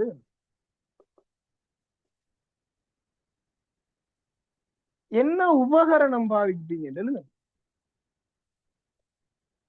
நிபந்தனை அமுக்கம், வெப்பநிலை, டைம். என்ன உபகரணத்தால இதை செய்வீங்க, யாரையெல்லாம் கிருமி அழிக்கலாம், அதாவது எந்தெந்த உபகரணத்தை எந்தெந்த வளர்ப்பு இதுல நீ கிருமி அழிக்கலாம். இந்த 1 2 3 4 5 6 இந்த 6 பேருக்கும் இந்த 3 பேரை யார் யார் என்று எழுதினாச்சு. அதுக்காண்டி அட்டவணை போட்டு வைக்கிறத வசனமா தான் எழுதணும். அப்ப யோசிச்சு பாருங்க, 6 தர 3 18. அதுல நிபந்தனையில டைம் வரும், வெப்பநிலை வரும், அமுக்கம் வரும். அப்ப நிபந்தனையில வேறையா 3 3 வரும். யோசிச்சு பாருங்க, அதுல 20 25 பாயிண்ட்ஸ். இந்த உபகரணங்கள் உதாரணம் இல்லை அதுல வேற வரும் 20-25 பாயிண்ட்ஸ் இதுல வந்துடும். இந்த ஒரு மண் வளத்துல ஒரு 7-8 பாயிண்ட்ஸ் கிட்ட வரும். 35-36 பாயிண்ட்ஸுக்கு செட் பண்ணிடலாம். என்ன அப்ப நான் சும்மா அந்த வச்சு சரி. அப்ப இது ரிலேட்டடா எழுதுறதுக்கு தெரியணும். சரி அப்ப நம்ம ஒவ்வொன்றா என்னட்டு வா. இது என்னண்டு நார்மலா செல்ல தெரிஞ்சாலே போதும். என்ன நிபந்தனை, என்ன வெப்பநிலை, என்ன அமுக்கம். வளர்ப்புடத்தையும் ஒருக்கா பாத்துக்கோங்க படிக்கக்குள்ள, ஏசிஐக்கு படிக்கக்குள்ள.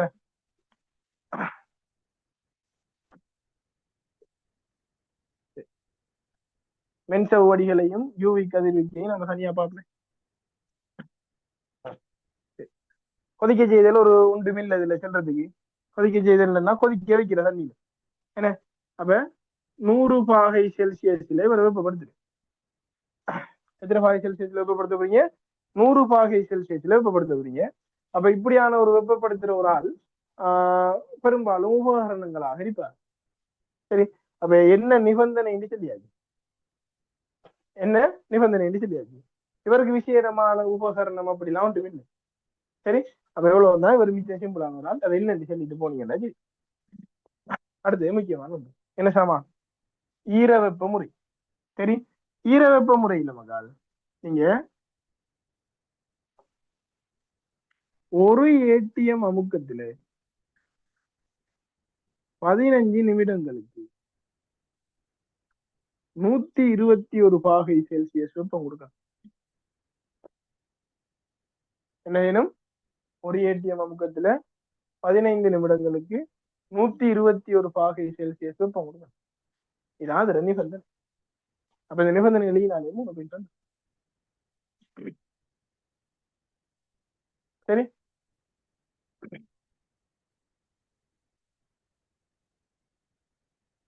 அப்ப இதுக்கு நீங்க என்ன உபகரணம் பயன்படுத்துவீங்க கேட்டா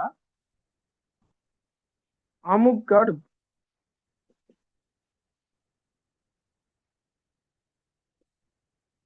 இதுல நீங்க என்னென்னத்தையெல்லாம் கிருமி அளிப்பீங்க? இந்த இந்த முறையால நீங்க என்னென்னத்தையெல்லாம் கிருமி அளிப்பீங்கன்னு கேட்டா வளர்ப்பு ஊடகங்கள்,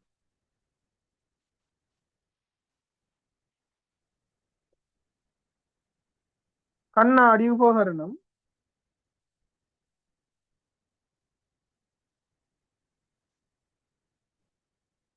கண்ணாடி உபகரணம் எப்பயும் யூஸ் பண்ணலாமான்னு கேட்டா நீங்க அதுக்கு முதல்ல ஒரு விஷயத்தை கன்ஃபார்ம் பண்ணிக்கணும். எல்லா பக்கமும் நீராவி படணும். எல்லா பக்கமும் ஈர வெப்ப முறை தானே. எல்லா பக்கமும் நீராவி படும் சொன்னா நீங்க கண்ணாடி உபகரணங்களை கூட இதுல கிருமி அளிக்கலாம். இதுல மெயினா நாம செய்ய போறது வளர்ப்பு ஊடகங்களின் கிருமி அளித்தல் தான் இதுல மெயினா செய்யப்படும். சரி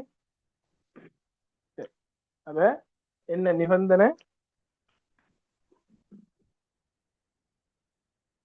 என்ன உபகரணம், யார கிருமி அளிக்குது. 1 2 3 4 5 6 7 அதுல 7 போய் தான்.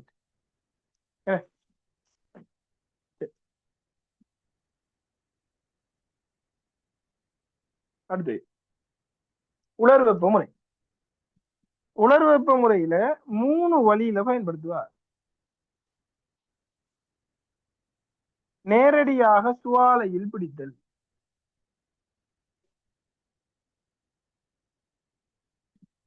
என்ன இது?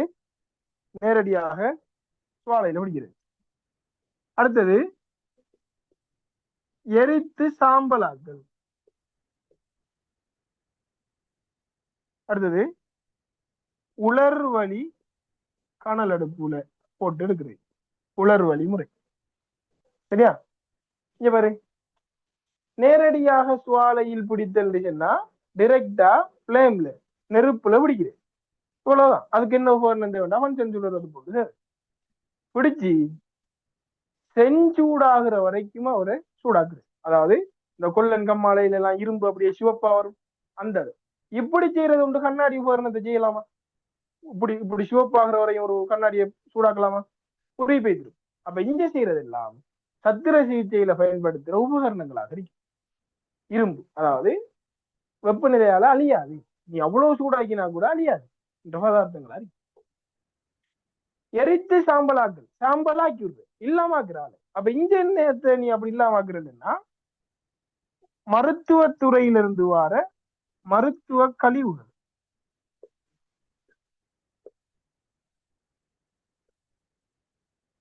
மருத்துவ கழிவுகளை எரித்து சாம்பலாக்கி இல்ல தாங்க. இதுக்கு நீ பயன்படுத்துற உபகரணம் கனல் அடுப்பை பயன்படுத்து.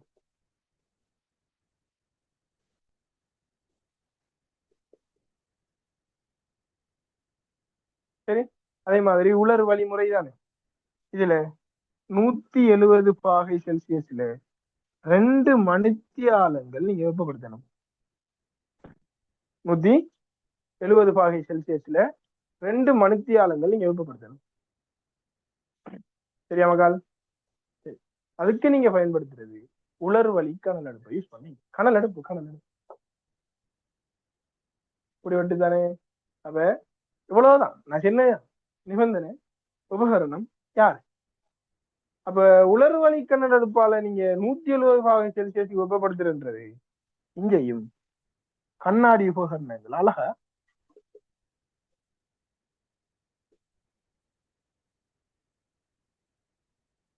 சரி.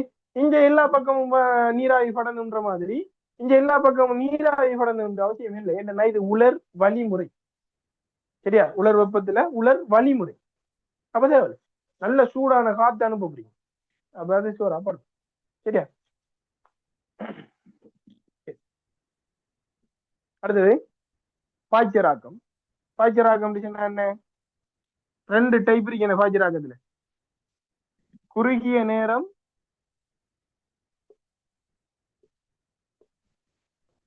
உயர் வெப்பம், நீண்ட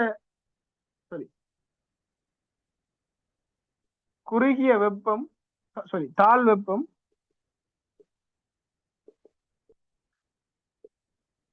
நீண்ட நேரம்.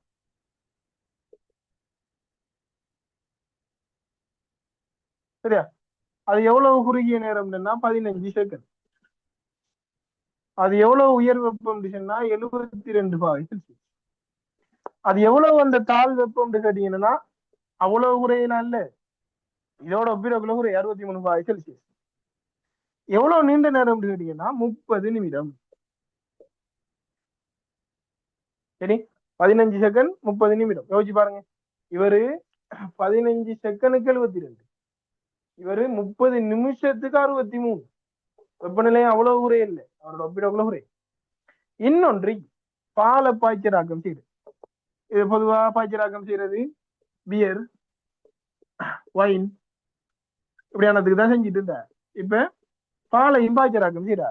எப்படின்னா 140 பாகை செல்சியஸ்ல பாலை பிசிறி அடிக்குது, சிவிரி அடிக்குது. சரி, அப்ப 140 பாகை செல்சியஸ்ல 5 செகண்ட் தான் அந்த ஸ்ப்ரே பண்ற டைம், மிக குறைஞ்ச டைம்.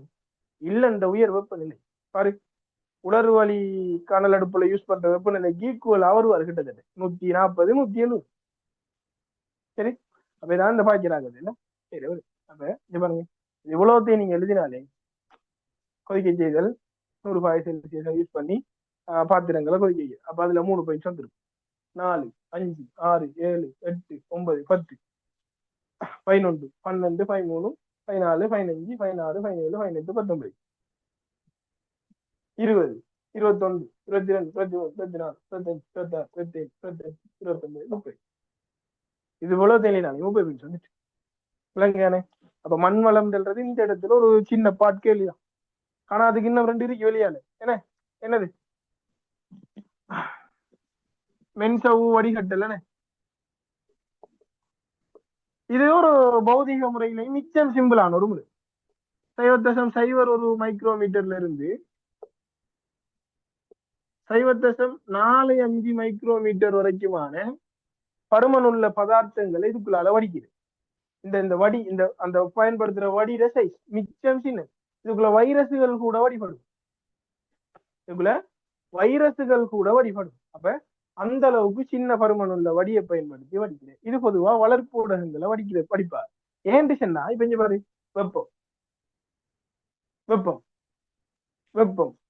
வெப்பம். எல்லா கிருமி அழித்தல் முறையிலையும் நான் வெப்பத்தை தான் யூஸ் பண்றேன். எல்லா கிருமி அழித்தல் முறையிலையும் நான் வெப்பத்தை தான் யூஸ் பண்றேன். அப்ப வெப்பத்துக்கு அமைப்பளிகிற ஒரு கூறு இருந்துட்டுண்டா என்ன இது? அப்ப அவரை நான் பாதுகாக்கணும்டா வெப்பம் சம்பந்தப்படாம அவரை வடிகட்டணும். சரியா? ஆனா அது அவர் இதுன்னு. அப்ப அவரை நான் பாதுகாக்கணும்னா வெப்பம் வராத ஒரு முறையை யூஸ் பண்ணணும். அதுக்கு என்னடா முறைன்னு பார்த்தா, அப்ப இப்ப ஒரு செல்வம் அவங்கள்ட்ட ஒரு கேள்வியில நாங்க ஒரு வளர்ப்பூடகம் தயாரிக்க போறோம். அதுல வெப்பநிலையால அமைப்பழிகிற கூறும் இருக்கு, வெப்பநிலையால அமைப்பழியாத கூறும் இருக்கு. இதை எப்படி நாங்க தயார் பண்ணணும் எம்சி கொண்டு இருக்கு. அப்ப வெப்பநிலையால அழிவாருன்றவரை நீ மென்சவு வடிகளை பயன்படுத்தி வடிகட்டு. வெப்பநிலையால அழிய மாட்டாருன்றவரை இதுல பொருத்தமான முறை எது? வளர்ப்பூடகத்துக்கு ஈர வெப்ப முறை. இதை பயன்படுத்தி கிருமி அழி. கடைசா ஆறினத்துக்கு பிறகு இவர் ஆறினத்துக்கு பிறகு ரெண்டு வரையும் சேர்த்து மிக்ஸ் பண்ணி விடும். அப்ப இவருக்கும் சேதம் இல்லை, அவருக்கும் சேதம் இல்லை, ஒரு பிரச்சனையும் இல்லை. சூட்டோட கலந்துருப்பா. சூட்டோட கலந்தா மரம் எல்லாம் உண்டு. அடுத்தது கடைசியா யூவியா. சரி, இடம் இல்லைன்னு எங்களுது இடத்துக்கு எழுதுறேன். கடைசி முறை யூவி கதிர்வீச்சு. சரியா? இந்த யூவி ரேஸ் எப்படியான ஆக்கள் நமக்கால் உங்களுக்கு தெரியும். நம்முடைய படை மண்டலத்தில் இருக்கிற ஓசோன் படை தான் யூவி கதிர்கள் பூமிக்கு வராம தடுக்குது. ஓசோன் படைன்னு சொல்றது நம்ம கண்ணுக்கு எதிரியாது ஒரு விஷயம். அப்ப அவ்வளவு மெல்லிசான ஒரு லேயராலேயே யூவி கதிரை தடுக்க இயலும்னா துணிகள், பேப்பர், மேசை, கதிரை இப்படி ஏதாவது ஒன்று குறுக்கால இருந்துட்டுனா யூவி கதிர்கள் நீங்க கிருமி அழிக்க வேண்டிய உபகரணத்தை கிருமி அழிக்காது. அப்ப இவரால ஊடறுத்து போகலாம். அப்ப இவரை எங்க நான் யூஸ் பண்ணுவானுன்னா வலி இருக்குதானே, வலி சத்திர சிகிச்சை கூடங்கள்ல இருக்கிற வலி யார கிருமி அழிக்கிறதுக்கு யூவி கதிர்கள்ல சத்திர சிகிச்சை கூடங்கள்ல வைத்தியசாலைகள்ல யூஸ் பண்ணுவாங்க. சரி, அப்ப இந்த இவ்வளவு விஷயத்த எழுதினீங்கன்னா இதுல ஒரு 32 பாயிண்ட்ஸ் வந்துடும். அங்கே மண் வள தெளிவுகள் அங்கே மிச்சம் 6-7 பாயிண்ட்ஸ் வந்தீங்கன்னா ஒரு முழுமையான எஸ்ஏ ரெண்டும் சேர்ந்து. சரியா? அப்ப 5 எஸ்ஏக்குமான விளக்கம் பூரணமா முடிஞ்சு கடைசி எஸ்ஏ பார்ப்போம். ஒரு 2 நிமிஷம் டைம் நோட் பண்ணி எடுங்க பார்ப்போம். அதான் நிபந்தனை என்ன உபகரணம் யார கிருமி அழிக்க போற, இவ்வளவுதான்.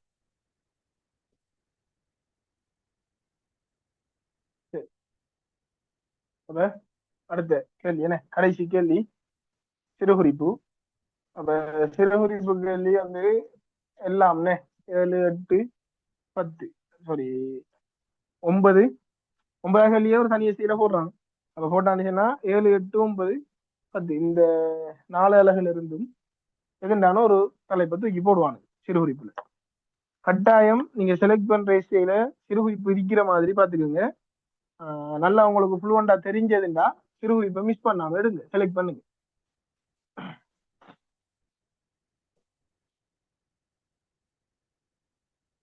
சரியா?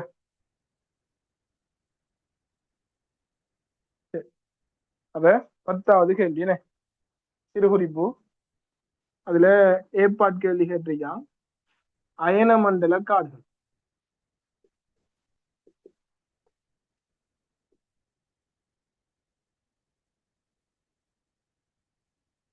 சரி, அயன மண்டல காடு.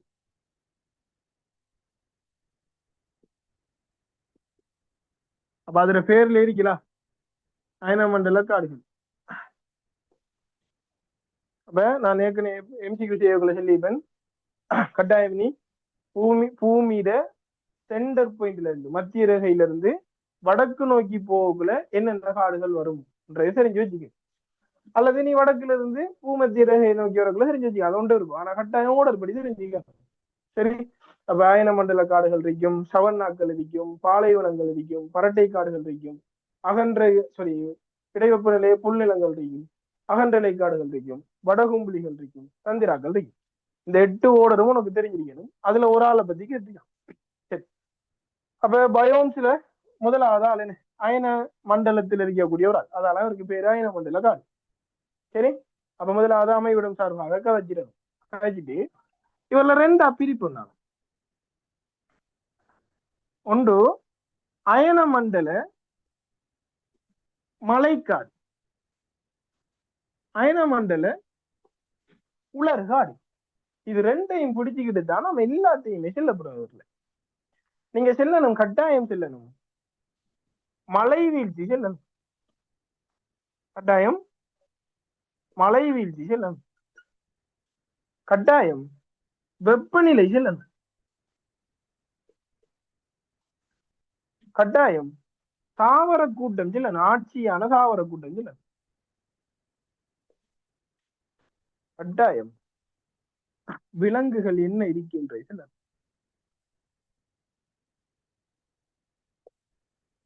சரியா?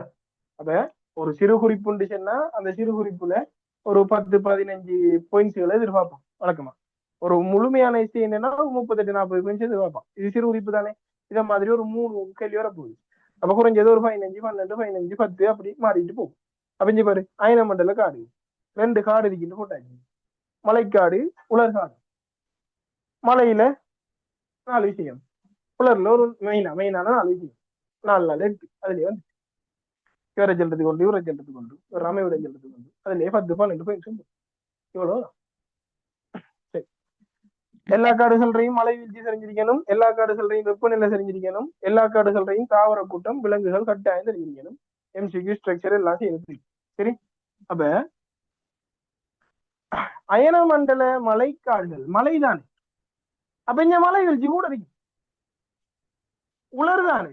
அப்போ கொஞ்சம் உலர்வான பிரதேசம் மாதிரி எப்படின்னு பார்த்தாண்டா இங்க பாரு, இங்க 2000 மில்லி மீட்டர்ல இருந்து 4000 மில்லி மீட்டர் வரைக்கும், 2000 மில்லி மீட்டர் மலை வீழ்ச்சி தொடக்கம் 4000 மில்லி மீட்டர் மலை வீழ்ச்சி வரையும் கிடைக்கும் இங்கு. என்ன மலைக்காடு, மலை கூட தம்பி. இவர குறைஞ்ச பெருமானம் தான் இவர உயர் பெருமானம். அப்ப எவ்வளவு இங்க மேக்சிமம் 2000 வரை தான் கிடைக்கும். இங்க மேக்சிமமே 2000 தான், ஆனா இங்க மினிமம் 2000, குறைஞ்சது 2000 கிடைக்கும். இது வருஷம் ஃபுல்லா.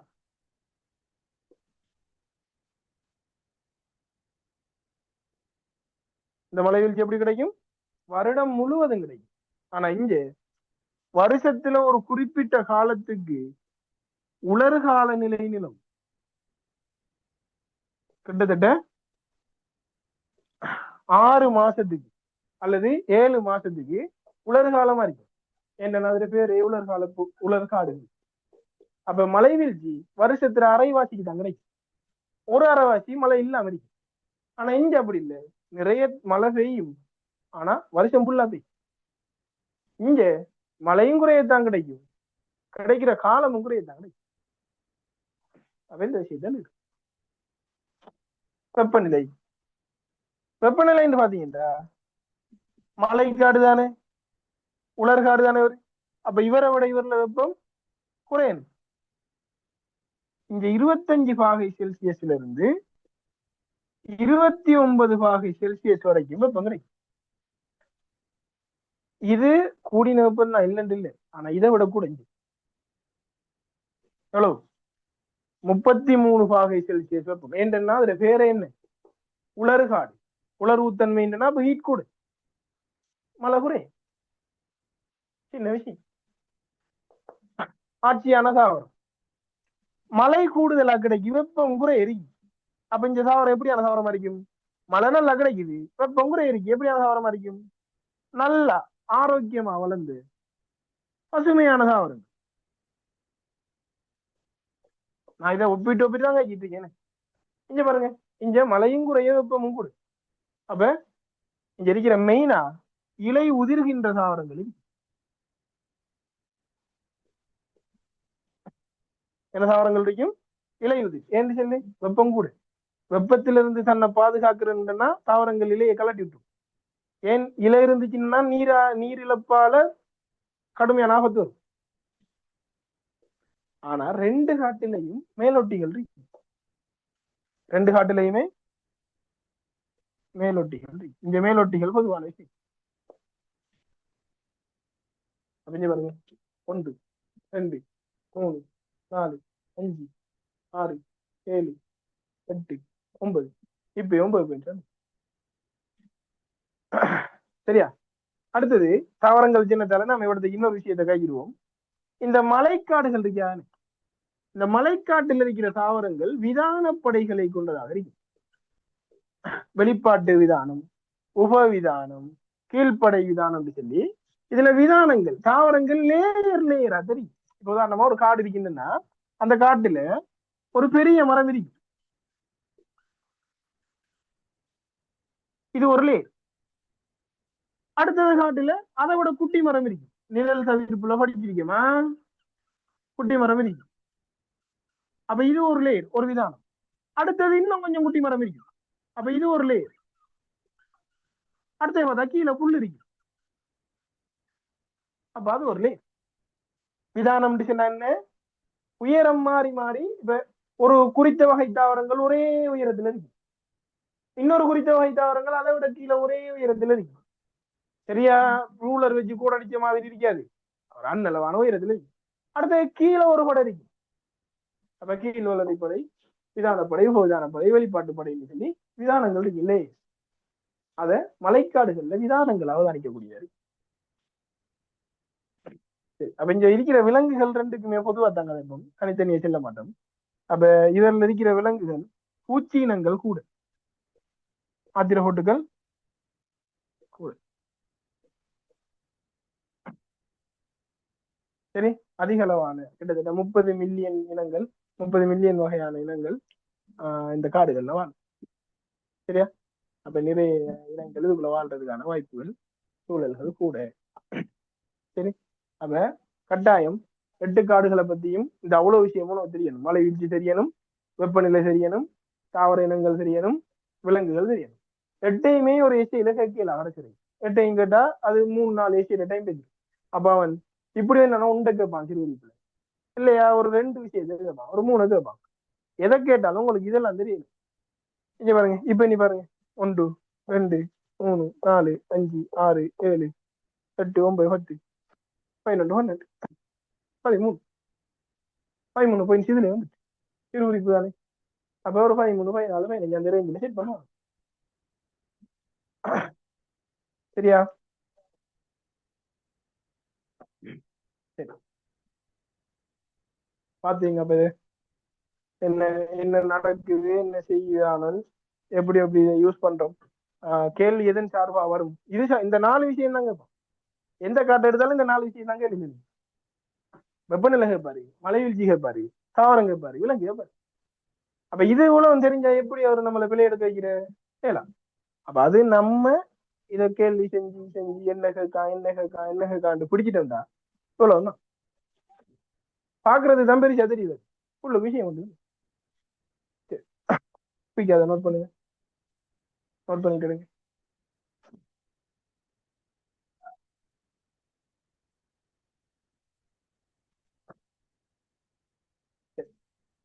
இப்ப கடைசி என்ன 10வது கேள்விதான், கடைசி பாட்டுக்கு வந்துட்டோம்.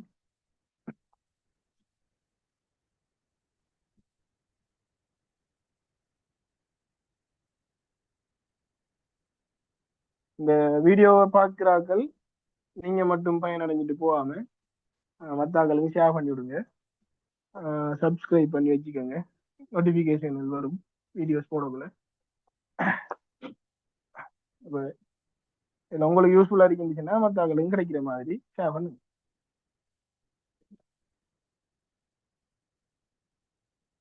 சரி, அப்ப கடைசியா பிசிஆர் பிரயோகம் என்ன?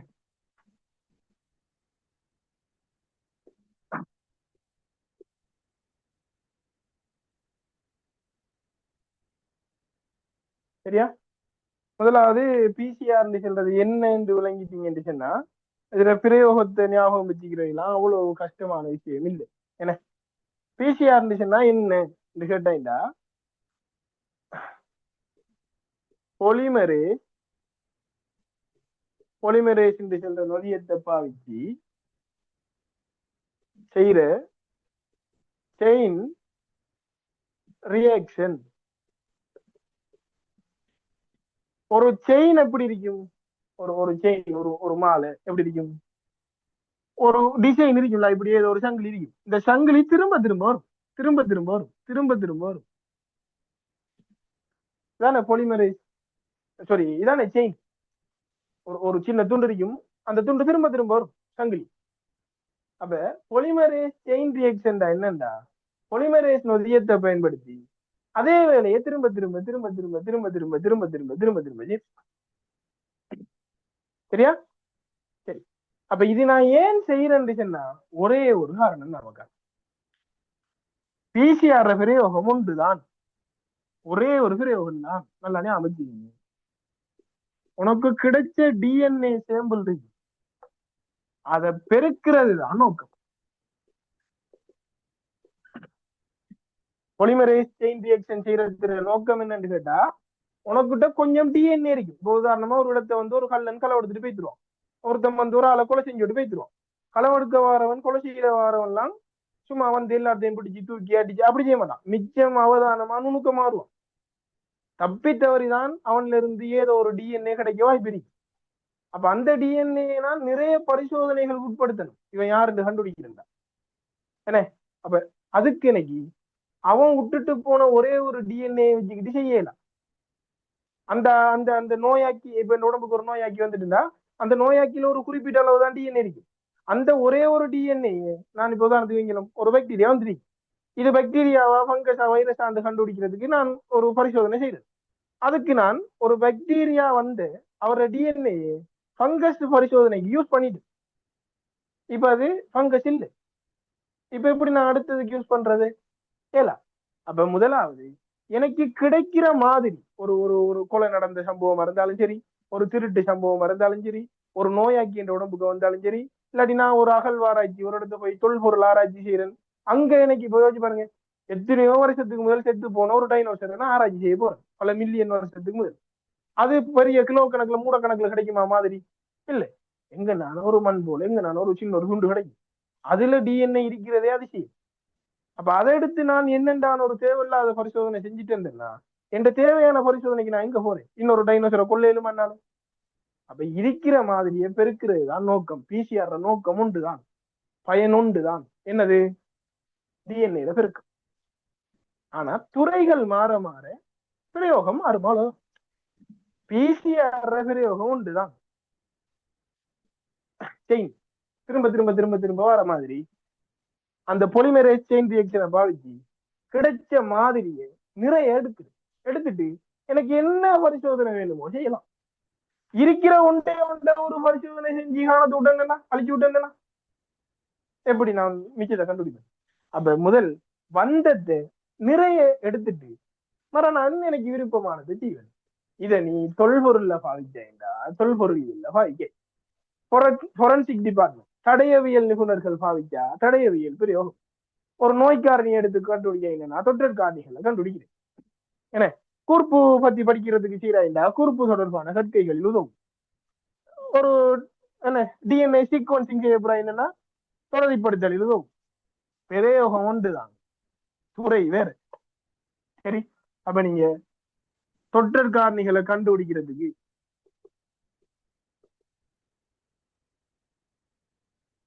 யூஸ் பண்ணலாம்.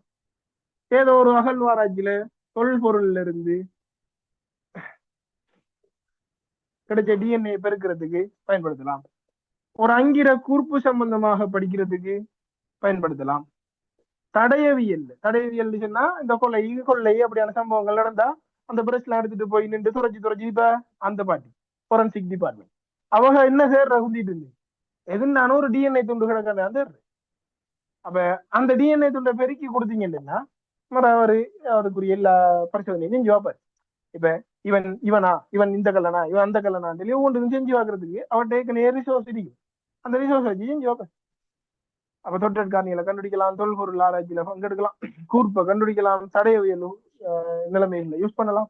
இப்படி துறைகள் தான் மாறும். சரியா? ஆனா மெயின் வேலை உண்டு. மெயின் வேலை ஒரே ஒரு விஷயம் தான், அவர் எங்க யூஸ் பண்றன்ற அந்த விஷயம் தான். சரி, அதே மாதிரி இப்ப சீக்வன்சிங்ல செய்யலாம் என்ன டிஎன்ஏ தொடர்புபடுத்தல்.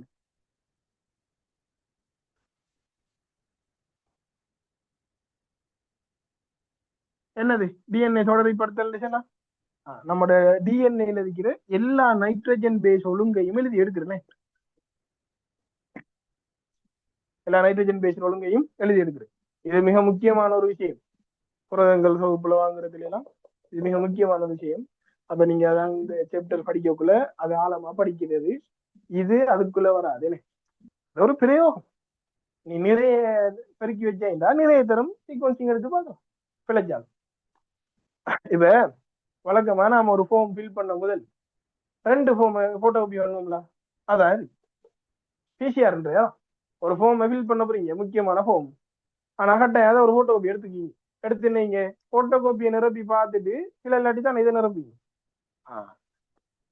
அந்த போட்டோ காப்பி பண்ணி எடுக்கிற மாதிரி ஒரு விஷயம் தான் பிசிஆர். எனக்கு கிடைச்ச மாதிரி ஏன்னா பெருக்கினதை எங்க பாதிக்கின்றதை பொறுத்து பிரயோகமா. சரியா? அப்ப தொற்றற் காரணிகளை கண்டுபிடிக்கிறதுக்கு, பிறப்புரிமைகளுக்குரிய நோய்களை கண்டுபிடிக்கிறதுக்கு,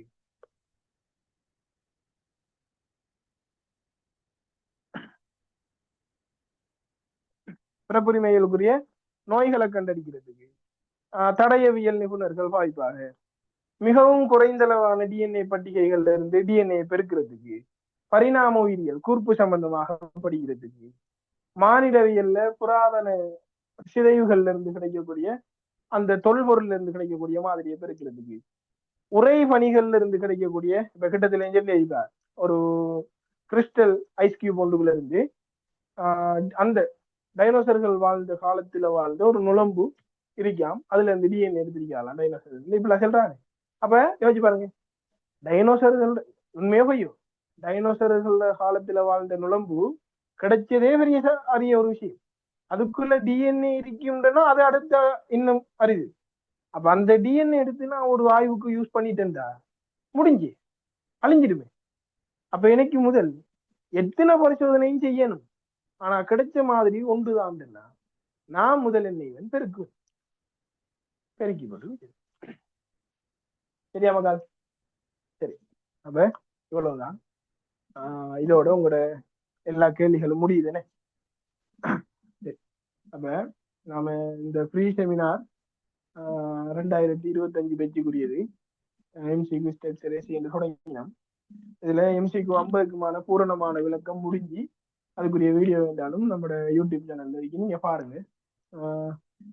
இது பிரயோசனமா இருக்குன்னு இதை நீங்க மட்டும் பார்த்துட்டு விடாம உங்களோட தெரிஞ்சாக்களுக்கு இதை ஷேர் பண்ணி அவர்களையும் பார்க்க வைங்க. அடுத்த விஷயம் என்னன்னா, இதுல ஒரு சின்ன ஒரு மன வருத்தம் எனக்கு என்னன்னா, இந்த ஸ்ட்ரக்சரை செஞ்சுக்கலாம் போயிட்டு அது என்னன்னா டைம் தானா போனதால அது பெரிய ஒரு இழப்பு இல்லை. என்னன்னா ஸ்ட்ரக்சரை பொறுத்த வரைக்கும் உனக்கு ஸ்கீம் படி விட எனக்கு தெரிஞ்சா போதும். அப்ப எஸ்ஏய பூரணமா ஒரு எஸ்ஏக்கு என்ன விளக்கம் தேவையோ எல்லாத்தோடையும் சேர்த்து உங்களுக்கு 6 எஸ்ஏயும் கம்ப்ளீட்டாக நாங்கள் பற்றி முடிச்சாச்சு. சரி, அப்ப இது செய்யணும்ன்றது ஒரு முடிவோடு எடுத்து கடைசி வரையும் செஞ்சு முடிச்சாச்சு. மேலதிகமா உங்களுக்கு ஏதாவது சந்தேகம் இருக்குன்னா நீங்க கேட்டு தெரிஞ்சுக்கலாம். சரி பிள்ளைகள், ஏதாவது டவுட்ஸ் இருக்குன்னா கேளுங்க.